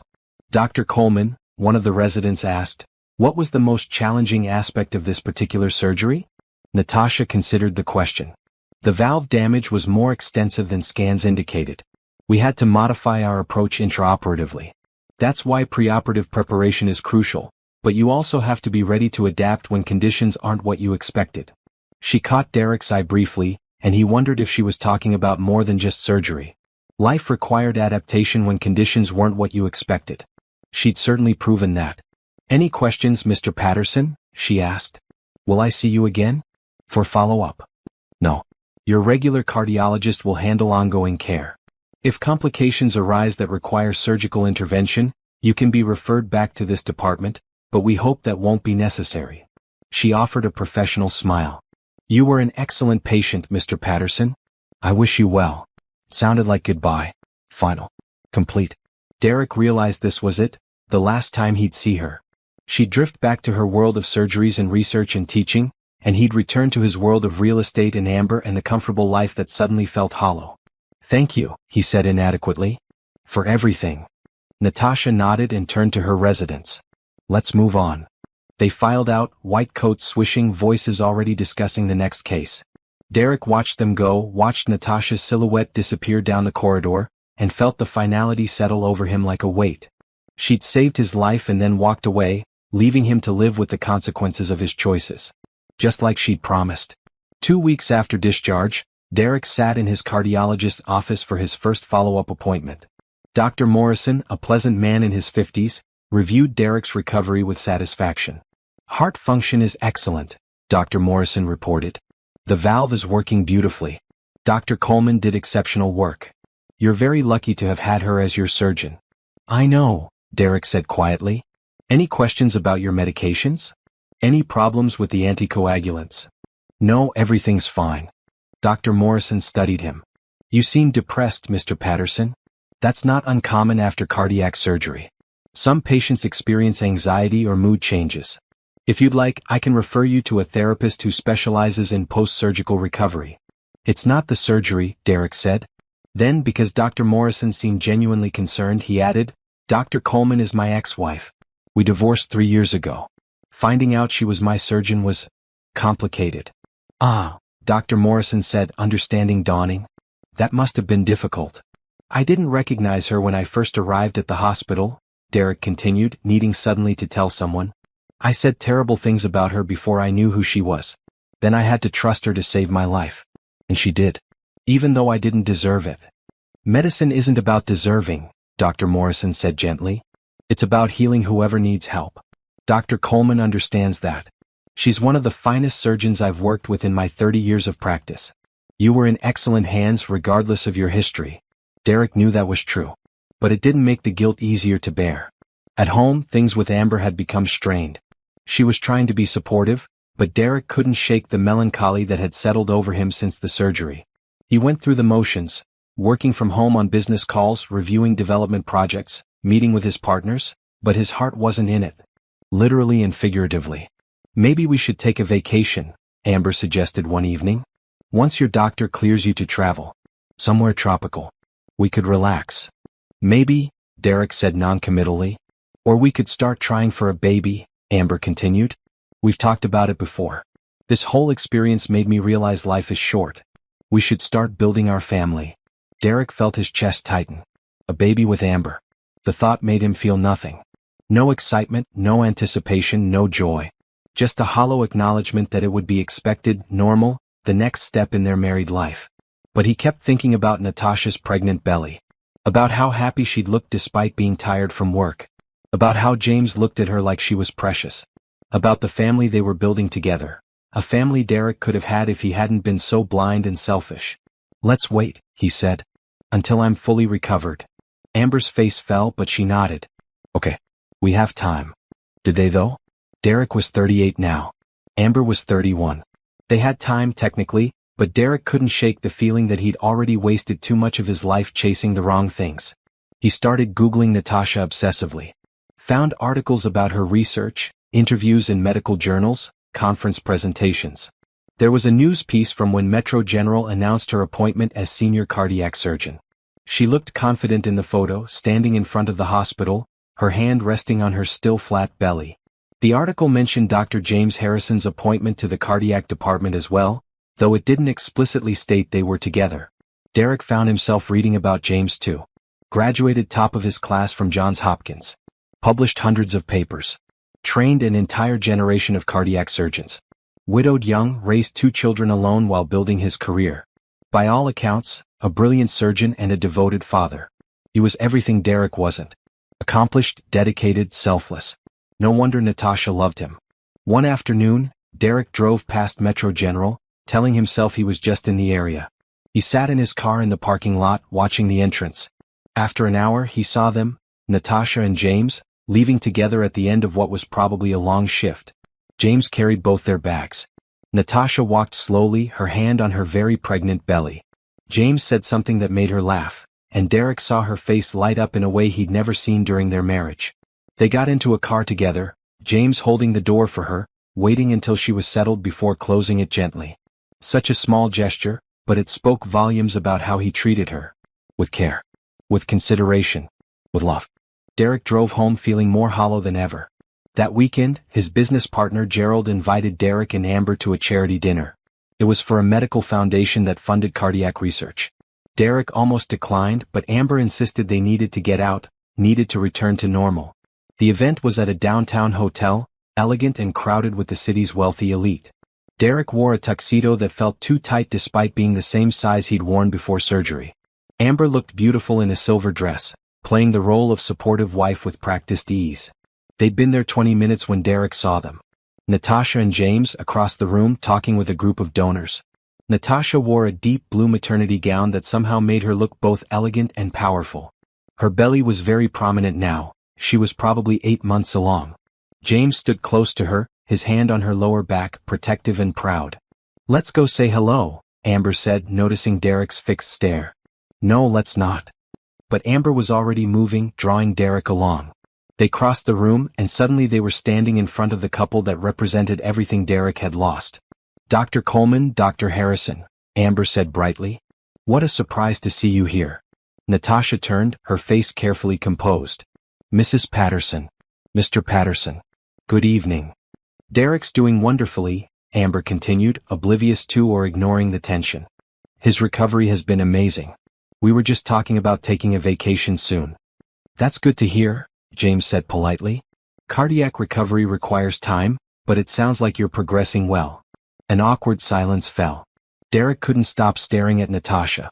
She looked radiant, happy, completely at ease. This was her world, medicine, charity making a difference.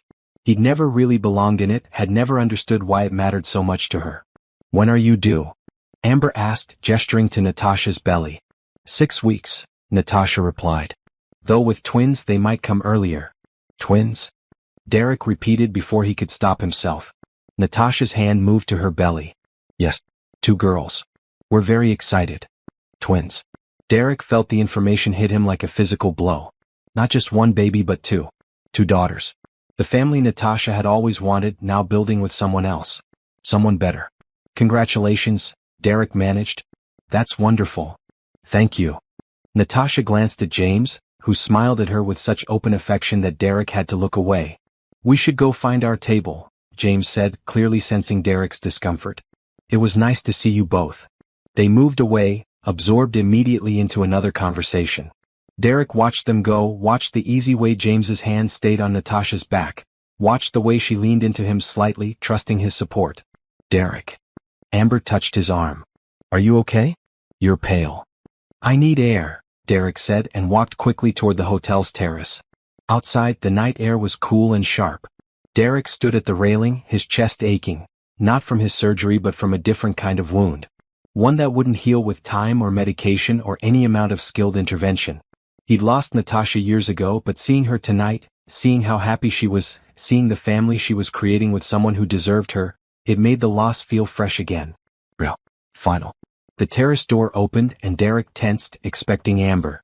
Instead, James Harrison stepped out, his expression thoughtful. Mr. Patterson, mind if I join you? Derek wanted to say yes, he minded very much.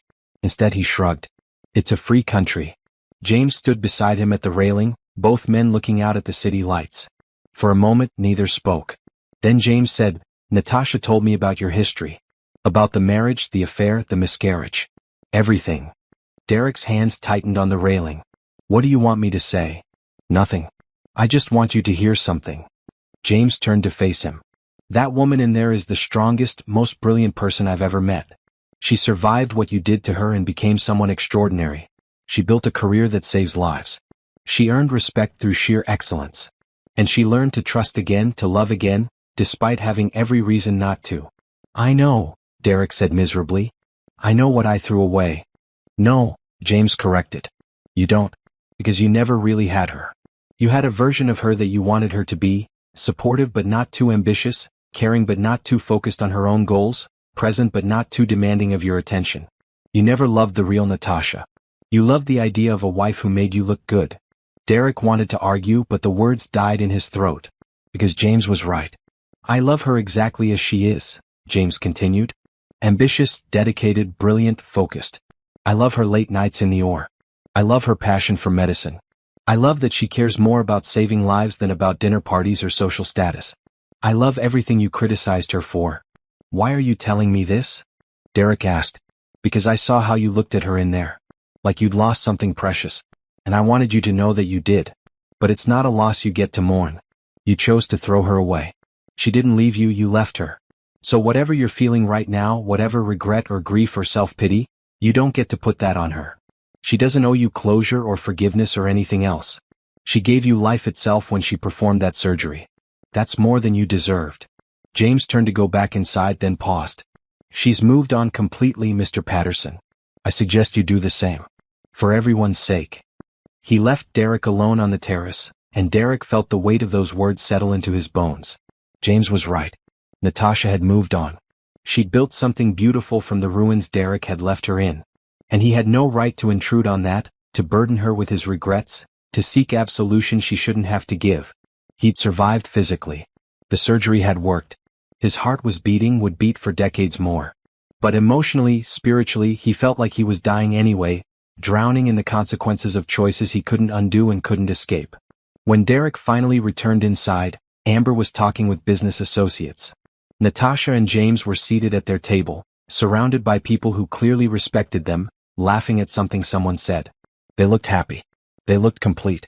Derek realized he and Amber looked like that too to an outside observer. The successful businessman and his attractive wife. The picture of prosperity. But it was hollow. A performance they'd maintained so long that neither remembered why they'd started. That night, driving home, Amber finally asked, Are you still in love with her? No, Derek said honestly. I don't think I ever really loved her. Not the way she deserved. Not the way James loves her. That's the problem. I didn't appreciate what I had until I saw her thriving without me. So what now? Amber's voice was small, scared. I don't know, Derek admitted. I really don't know. But he knew one thing with certainty. Natasha Coleman had won. Not through revenge, not through cruelty, not through any effort at all. She'd won by simply living well, by becoming extraordinary, by finding genuine happiness with someone who treasured her. And Derek would spend the rest of his saved life living with that truth. Dr. Natasha Coleman stood at the front of the teaching amphitheater, a room filled with 50 medical students hanging on her every word. Her pregnant belly made moving around difficult, but she managed, using a pointer to indicate structures on the projected anatomy images. Cardiac surgery requires 3 things, she said, her voice carrying clearly through the space. Technical skill, which can be learned. Anatomical knowledge, which can be memorized. And composure under pressure, which must be developed through experience and self-awareness. A student raised her hand. Dr. Coleman, how did you develop that composure? I feel like I panic every time something unexpected happens. Natasha smiled. I panic too. Every surgeon does when complications arise. The difference is what you do with that panic. You acknowledge it, I'm scared, this is dangerous, this matters, and then you set it aside and focus on the problem. Your hands stay steady not because you're not afraid, but because you refuse to let fear control your actions. Another student spoke up. Is it true you performed that pediatric valve replacement using a non-standard approach? My professor mentioned it in our cardiology lecture. Yes, Natasha confirmed. The standard approach wasn't working due to the patient's size and anatomy. So we modified technique intraoperatively. But that decision wasn't impulsive. It was based on understanding the underlying principles well enough to know when and how to deviate from protocol. She clicked to the next slide, showing a surgical image. This is why you study so hard now. Why you memorize until you dream in medical terminology. Why you practice on simulators until your hands ache.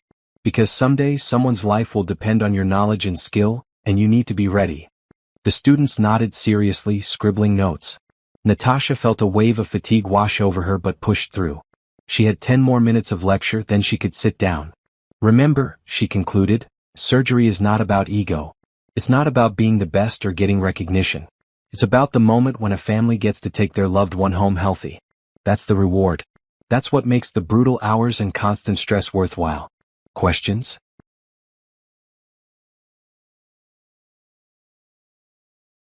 A dozen hands shot up, and Natasha spent another 20 minutes fielding inquiries about technique, residency applications, and career paths.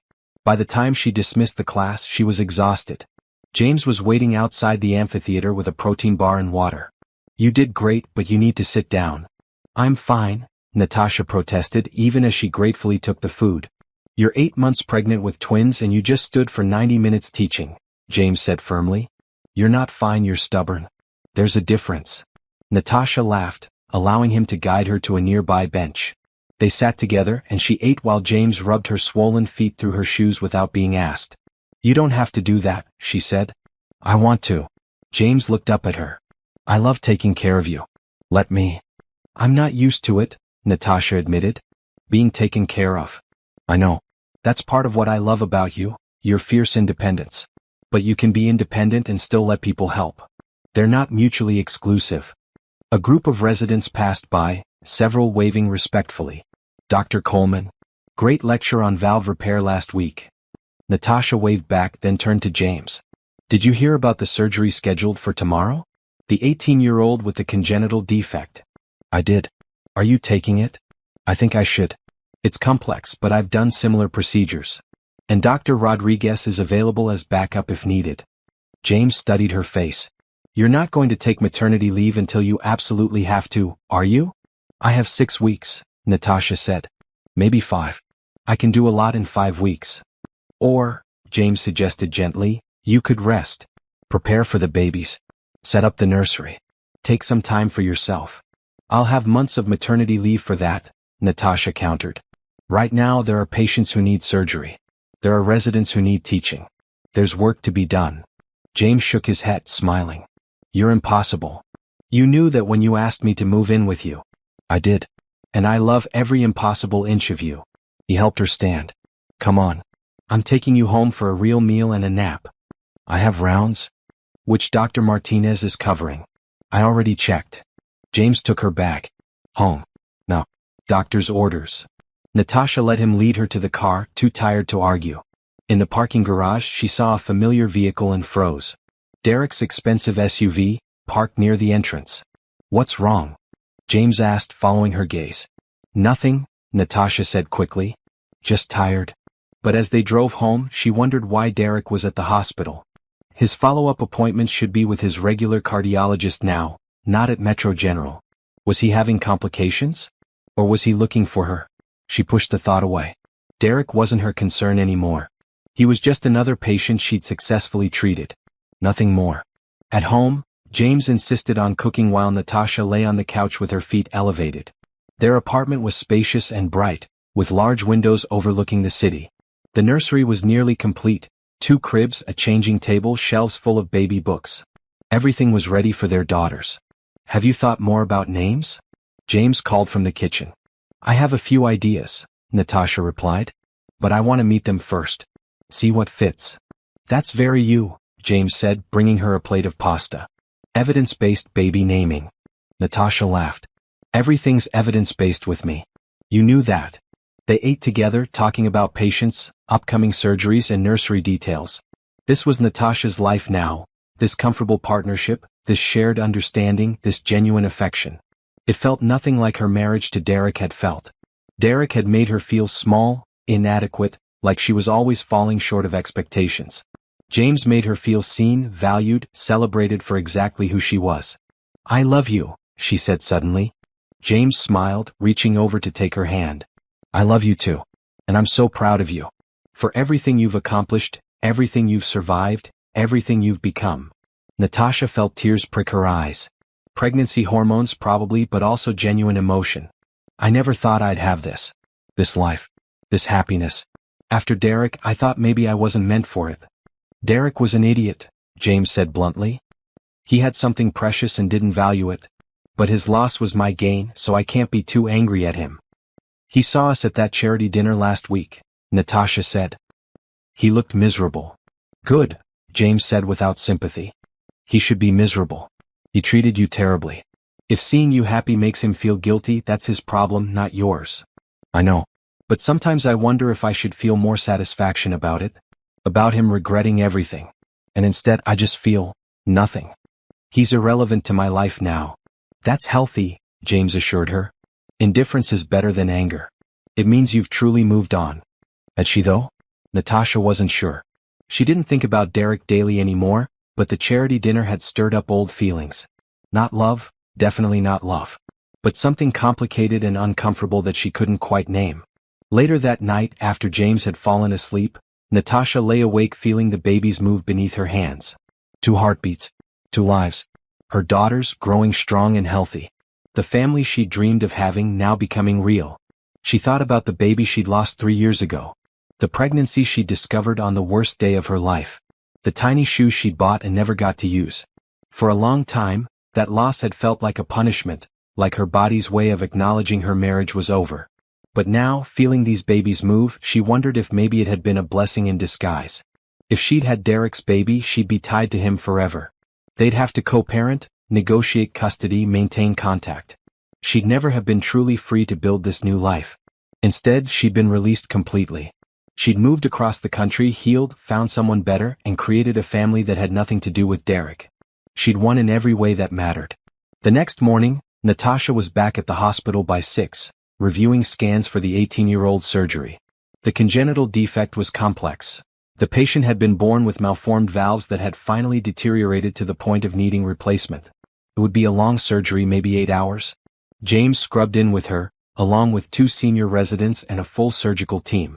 The patient, a young woman named Crystal, was terrified but trying to be brave. "You're in excellent hands," Natasha told her before the anesthesia. "I've done this procedure many times. You're going to be fine." "Thank you, Dr. Coleman," Crystal whispered. "My mom said you're the best. That you saved her friend's husband's life a few weeks ago." Natasha paused. "What's your mom's friend's name?" "I don't know. But she said the surgeon was amazing. That you fixed his heart even though something complicated was going on. She said you were a real professional." It took Natasha a moment to understand. Crystal's mom's friend was Amber, Derek's wife. She'd been talking about Natasha's professionalism, probably without knowing Crystal would end up as Natasha's patient. "Tell your mom thank you," Natasha said. "Now close your eyes. Dr. Kim is going to help you sleep, and when you wake up, this will all be over." The surgery took 9 hours. The defect was worse than the scans had indicated, requiring extensive repair work. Natasha's hands cramped from the delicate work. Her back ached from standing. Her pregnant belly made reaching difficult. But she persevered, focused entirely on the young woman on her table. Finally it was done. The valves were replaced, the heart muscle was repaired, everything was stable. Crystal would live. She'd have a normal life, fall in love, maybe have her own children someday. All because Natasha had the skill and determination to fix what was broken. In the scrub room afterward, Natasha leaned against the wall, exhausted. "You need to take a break," James said firmly. "No surgeries tomorrow.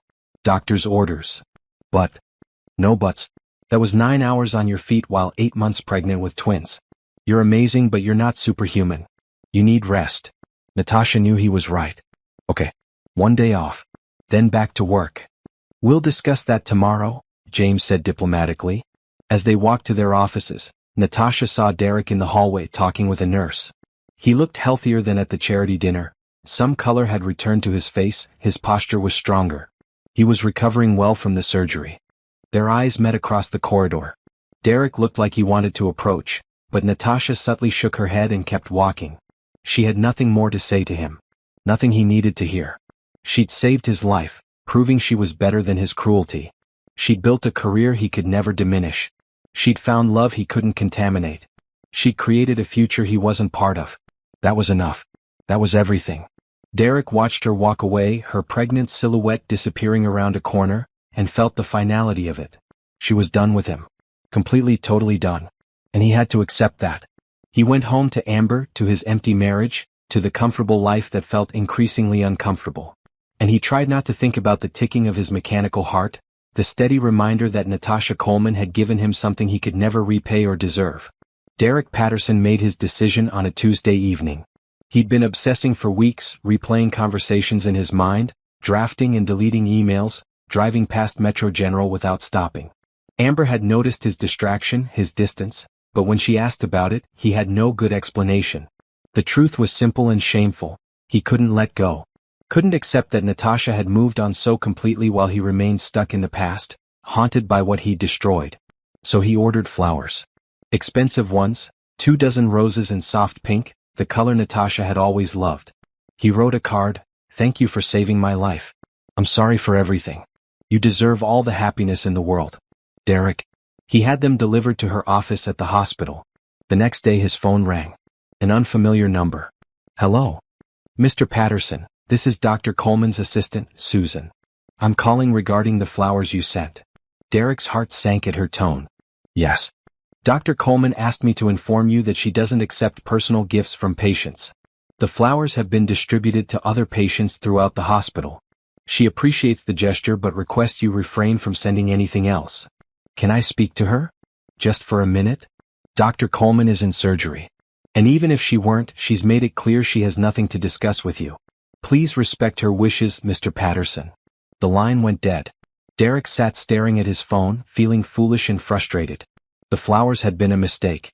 But he couldn't shake the need to somehow make things right, to explain himself, to get some kind of closure. Over the following weeks, Derek tried various approaches, each one failing more spectacularly than the last. He sent a handwritten letter to her office. It came back unopened with a formal note from Susan. "Dr. Coleman does not accept personal correspondence from patients. If you have medical concerns related to your surgery, please contact your primary cardiologist." He tried calling the hospital, asking to speak with her. The switchboard operator politely but firmly informed him that doctors could not take personal calls during work hours, and would he like to leave a message? He declined. He even attempted to schedule a follow-up appointment at Metro General, thinking he could at least see her in a professional capacity. The scheduler informed him that his care had been transferred to his regular cardiologist and that Dr. Coleman would not be seeing him for routine follow-ups. Every avenue was blocked. Natasha had erected professional boundaries that were impenetrable, and her staff enforced them with ruthless efficiency. Derek's obsession grew worse. He found himself driving past the hospital regularly, sometimes parking and watching the entrances. He knew it was unhealthy, possibly even crossing into stalking territory, but he couldn't stop himself. He needed to see her, to talk to her, to somehow achieve the absolution she wouldn't grant. One afternoon he saw her leaving with James. She moved slowly now, her pregnancy making walking difficult. James kept his hand on her arm, protective and attentive. They were laughing about something, completely unaware of Derek sitting in his car 50 yards away. Derek watched them drive off together and felt a wave of despair so intense it made his chest hurt. Not his surgical sight. His heart, the emotional one, the one that had never worked properly and now seemed completely broken. That evening Derek went to a bar. He wasn't much of a drinker. His cardiac medications limited alcohol consumption, but he needed something to dull the constant ache of regret. He sat at the bar nursing a single beer, listening to other patrons talk and laugh around him. Rough day? The bartender was friendly, conversational. Rough life, Derek replied.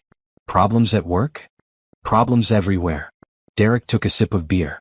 Ever do something you can't take back? Something so stupid that it ruins everything good you had? The bartender nodded. Sure. Everyone has. That's being human. What if the person you hurt won't forgive you? What if they've moved on and don't even care enough to be angry anymore? Then you let them go, the bartender said simply. You learn from it, do better next time and let them live their life in peace. That's all you can do. Derek knew the bartender was right. But knowing and accepting were different things. A few days later, Derek's desperation reached its peak. He learned through a business contact that Metro General was hosting a medical conference on cardiac innovations. Natasha would be presenting her research. It was open to the public for a registration fee. Derek registered, telling himself he just wanted to hear her speak, to see her in her element, to understand what made her so passionate about this work he'd never appreciated during their marriage. The conference was in the hospital's main auditorium. Derek arrived early, sitting in the back row, hoping to remain unnoticed. The room filled with doctors, medical students, and healthcare professionals, all eager to learn from the experts. Natasha was the keynote speaker. She walked onto the stage with James, both of them dressed professionally. Her pregnancy was very obvious now. She looked ready to give birth any moment. But her voice was strong and clear as she began her presentation. Minimally invasive cardiac surgery has revolutionized patient outcomes, she began, clicking through slides showing surgical techniques and patient data. By reducing trauma to the body, we decrease recovery time, minimize complications, and improve long-term survival rates. She spoke for 40 minutes, detailing research, showing videos of procedures, answering complex questions from the audience. Derek watched, mesmerized. This was Natasha in her element, brilliant, confident, commanding respect from everyone in the room. She was a force of nature, and he'd never truly appreciated it during their marriage. After the presentation there was a networking reception. Derek knew he should leave, knew staying was pushing boundaries Natasha had clearly established. But he lingered, watching from the edges as people congratulated her, asked for her contact information, expressed admiration for her work. Eventually the crowd thinned. James stepped away to talk with colleagues, and Natasha stood alone for a moment, looking tired. Derek made his move before he could talk himself out of it. Dr. Coleman. That was an incredible presentation. Natasha turned, saw him, and her expression hardened. Mr. Patterson. What are you doing here? I wanted to hear you speak. To understand what you do. That's inappropriate, Natasha said flatly. We're not friends. We're not anything except doctor and former patient.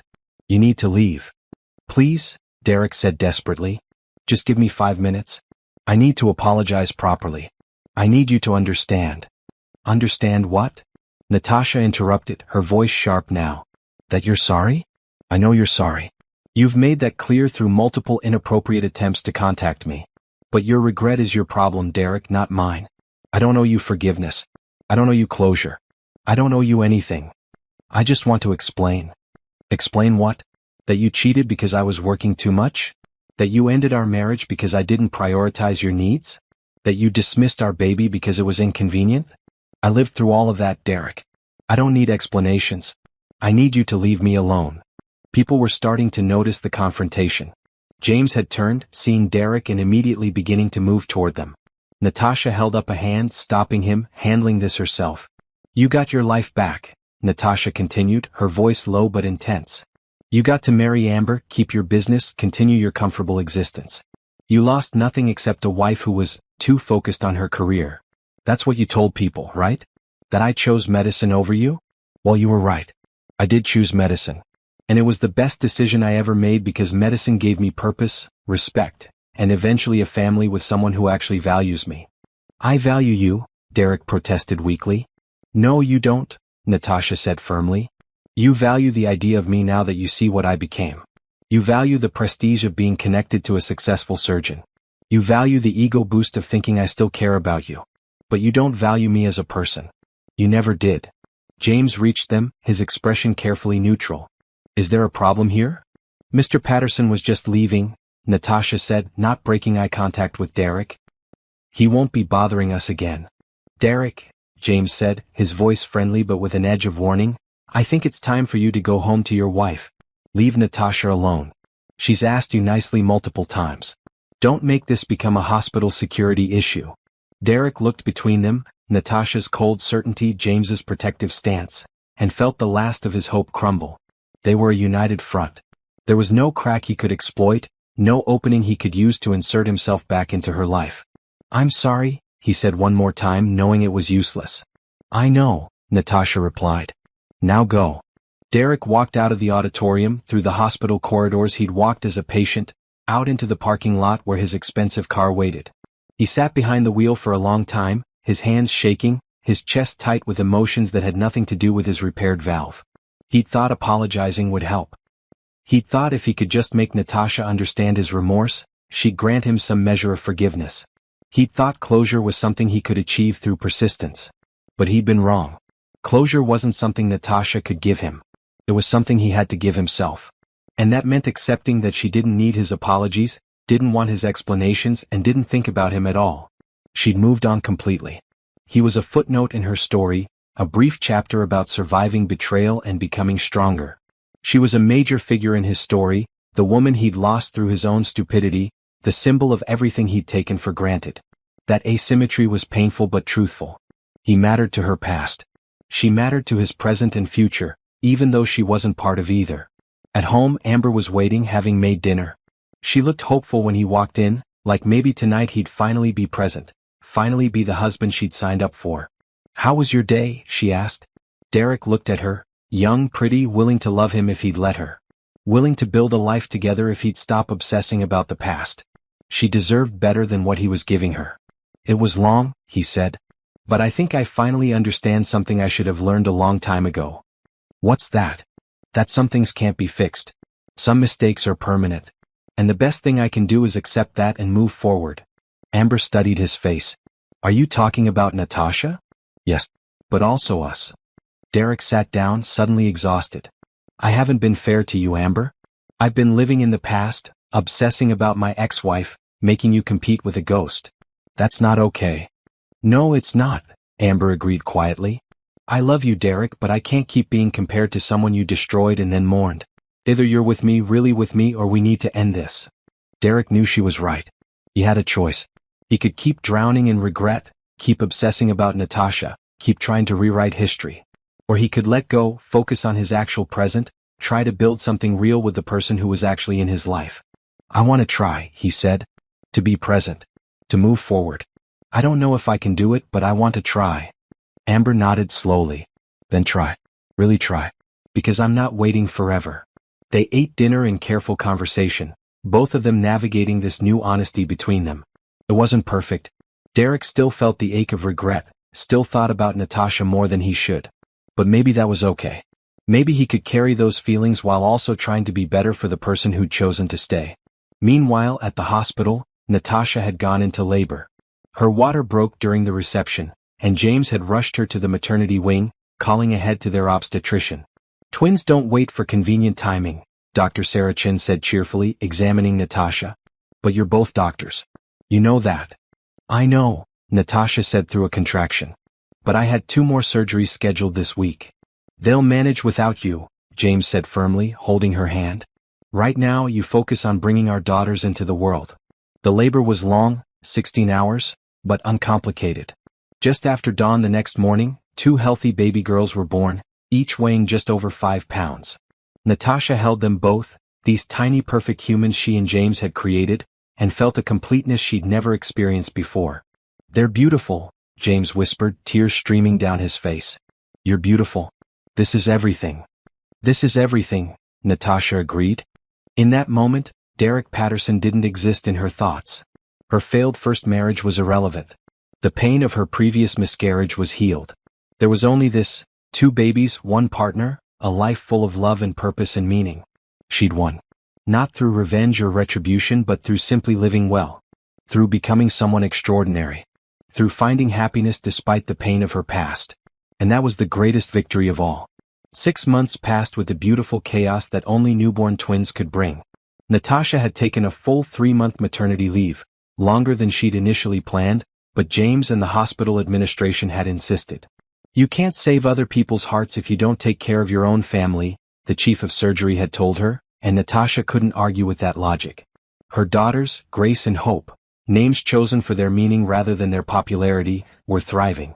Grace was the serious one, studying faces with intense concentration. Hope was the smiler, finding joy in everything. James was an exceptional father, getting up for night feedings without complaint, changing diapers with practiced efficiency, singing lullabies in his off-key but enthusiastic voice. Monica had visited from across the country, holding the babies and crying happy tears. "You did it, Tasha. You survived everything and built this beautiful life. I'm so proud of you." Natasha had felt that pride too. Every morning when she woke up to baby sounds and James making coffee, Every evening when they sat together as a family, she felt the weight of how far she'd come. From the woman crying on Monica's couch 3 years ago to this. A mother, a partner, a successful surgeon. When she returned to work, it was with renewed purpose. The time away had reminded her why medicine mattered, why saving lives was worth the exhaustion and stress. But it had also taught her balance, that being an excellent surgeon didn't require sacrificing everything else. Her first surgery back was a complex valve replacement on a 60-year-old grandmother. The woman reminded Natasha of her own mother, who'd passed away years ago. She performed the surgery with the same meticulous care she always did, and when the grandmother woke up and immediately asked about her grandchildren, Natasha understood completely. "They're waiting for you," Natasha told her. "You'll be home with them soon." Life settled into a new rhythm. Surgeries and rounds, teaching and research, balanced with family time and self-care. James had taken a step back from his own surgical schedule, mentoring more and operating less, giving himself time to be present for the twins. They'd become partners in every sense, professionally, domestically, emotionally. Then came the letter. Not addressed to the hospital but to their home. A thick envelope with Derek's return address. Natasha held it for a long moment, deciding whether to open it or throw it away unopened like the others. James, feeding hope while Grace napped, noticed her hesitation. "From him?" "Yes." "Are you going to read it?" "I don't know." "Does it matter what he says?" "Only if you need to hear it," James said carefully. "I support whatever you decide." Natasha opened the envelope. Inside was a handwritten letter, several pages long. She almost stopped after the first paragraph, but something made her continue. "Dear Natasha, I know you don't want to hear from me. You've made that clear and I respect it. This is the last communication I'll send. After this, I promise to leave you in peace. I'm writing because my therapist suggested it might help me process what I did to you, to our marriage, to the person you were before I broke you. She said writing it down might provide closure for me even if you never respond. So this is as much for me as it is for you. Maybe more for me if I'm honest. I've spent months trying to apologize, trying to make you understand my regret. But I realize now that was selfish. Your forgiveness isn't something I can earn or demand. It's something you give if and when you choose to, and you've chosen not to. That's your right. What I want to say instead is this: you were always enough. During our marriage, I made you feel inadequate, like your dedication to medicine was a flaw, like your ambition was something wrong. I was the problem, not you. I was insecure about my own achievements and resentful that you were building something more meaningful than real estate development. I wanted you to be smaller so I could feel bigger. That was cruel and unfair. I destroyed our marriage not because of anything you did wrong, but because I was too immature to appreciate what I had.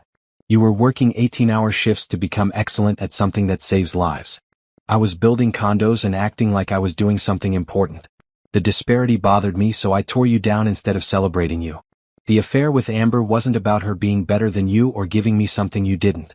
It was about ego and cowardice. She was easy. She didn't challenge me or make me feel inadequate by being extraordinary. She just agreed with everything I said and made me feel like I was impressive. You had your own opinions, your own goals, your own identity separate from being my wife.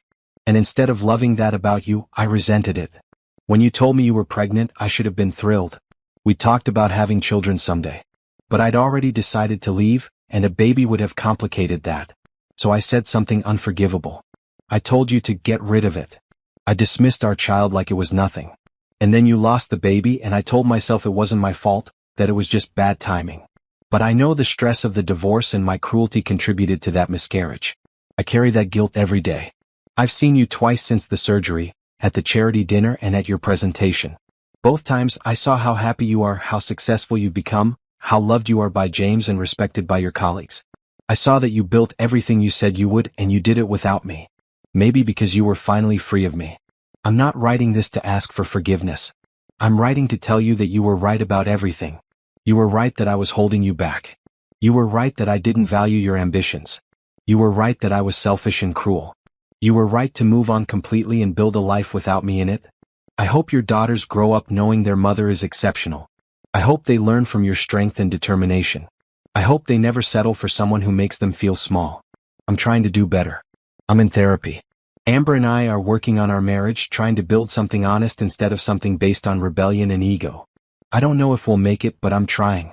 Not to win you back. I know that door is permanently closed, but because I want to be better than the man who hurt you.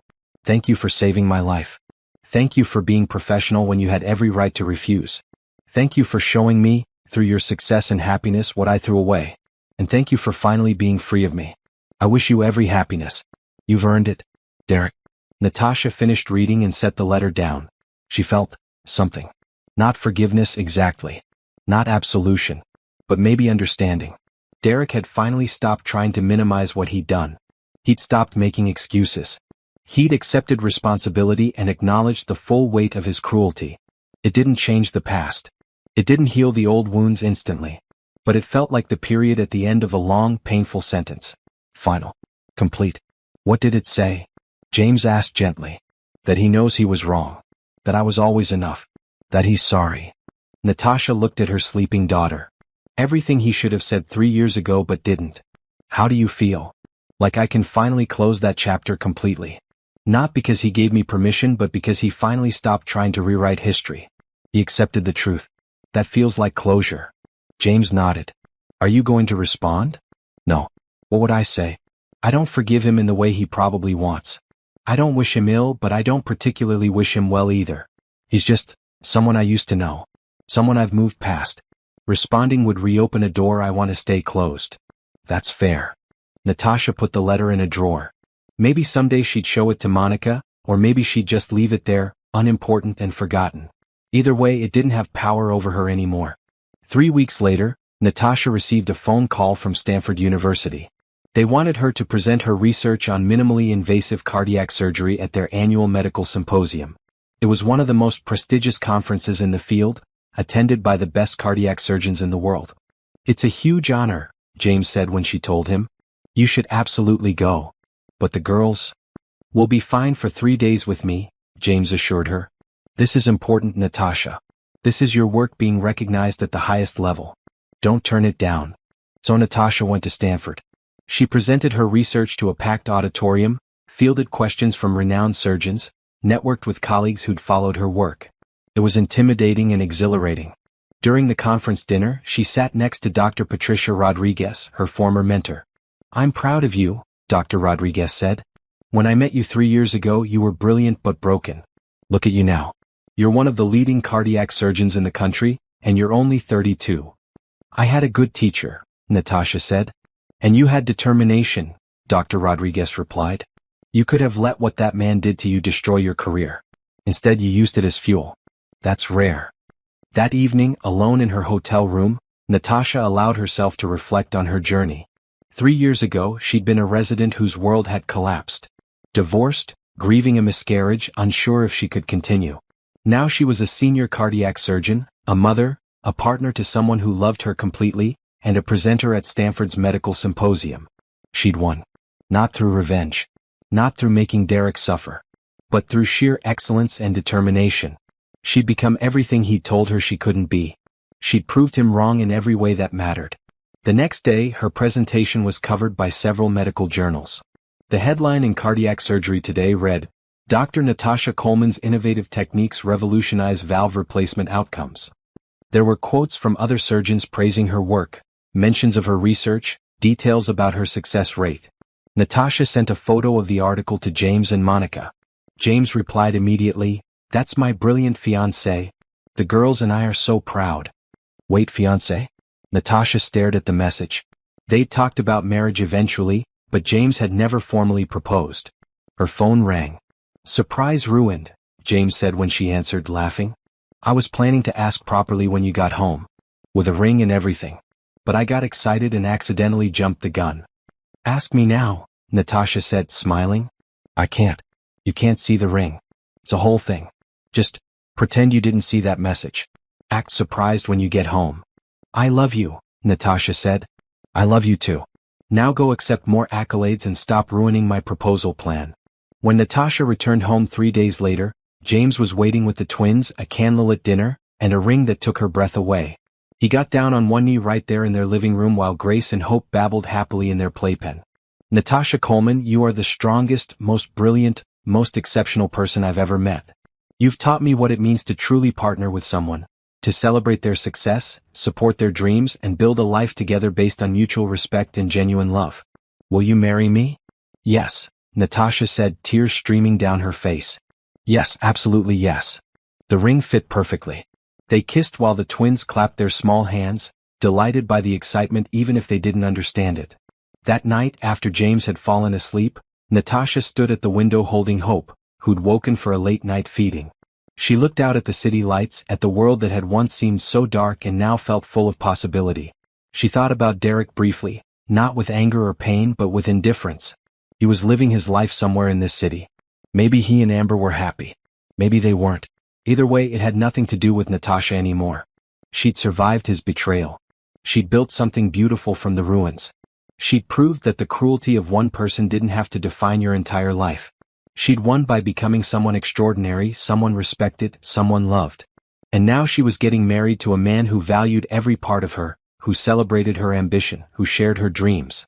She was raising daughters who would grow up seeing their mother as strong and capable.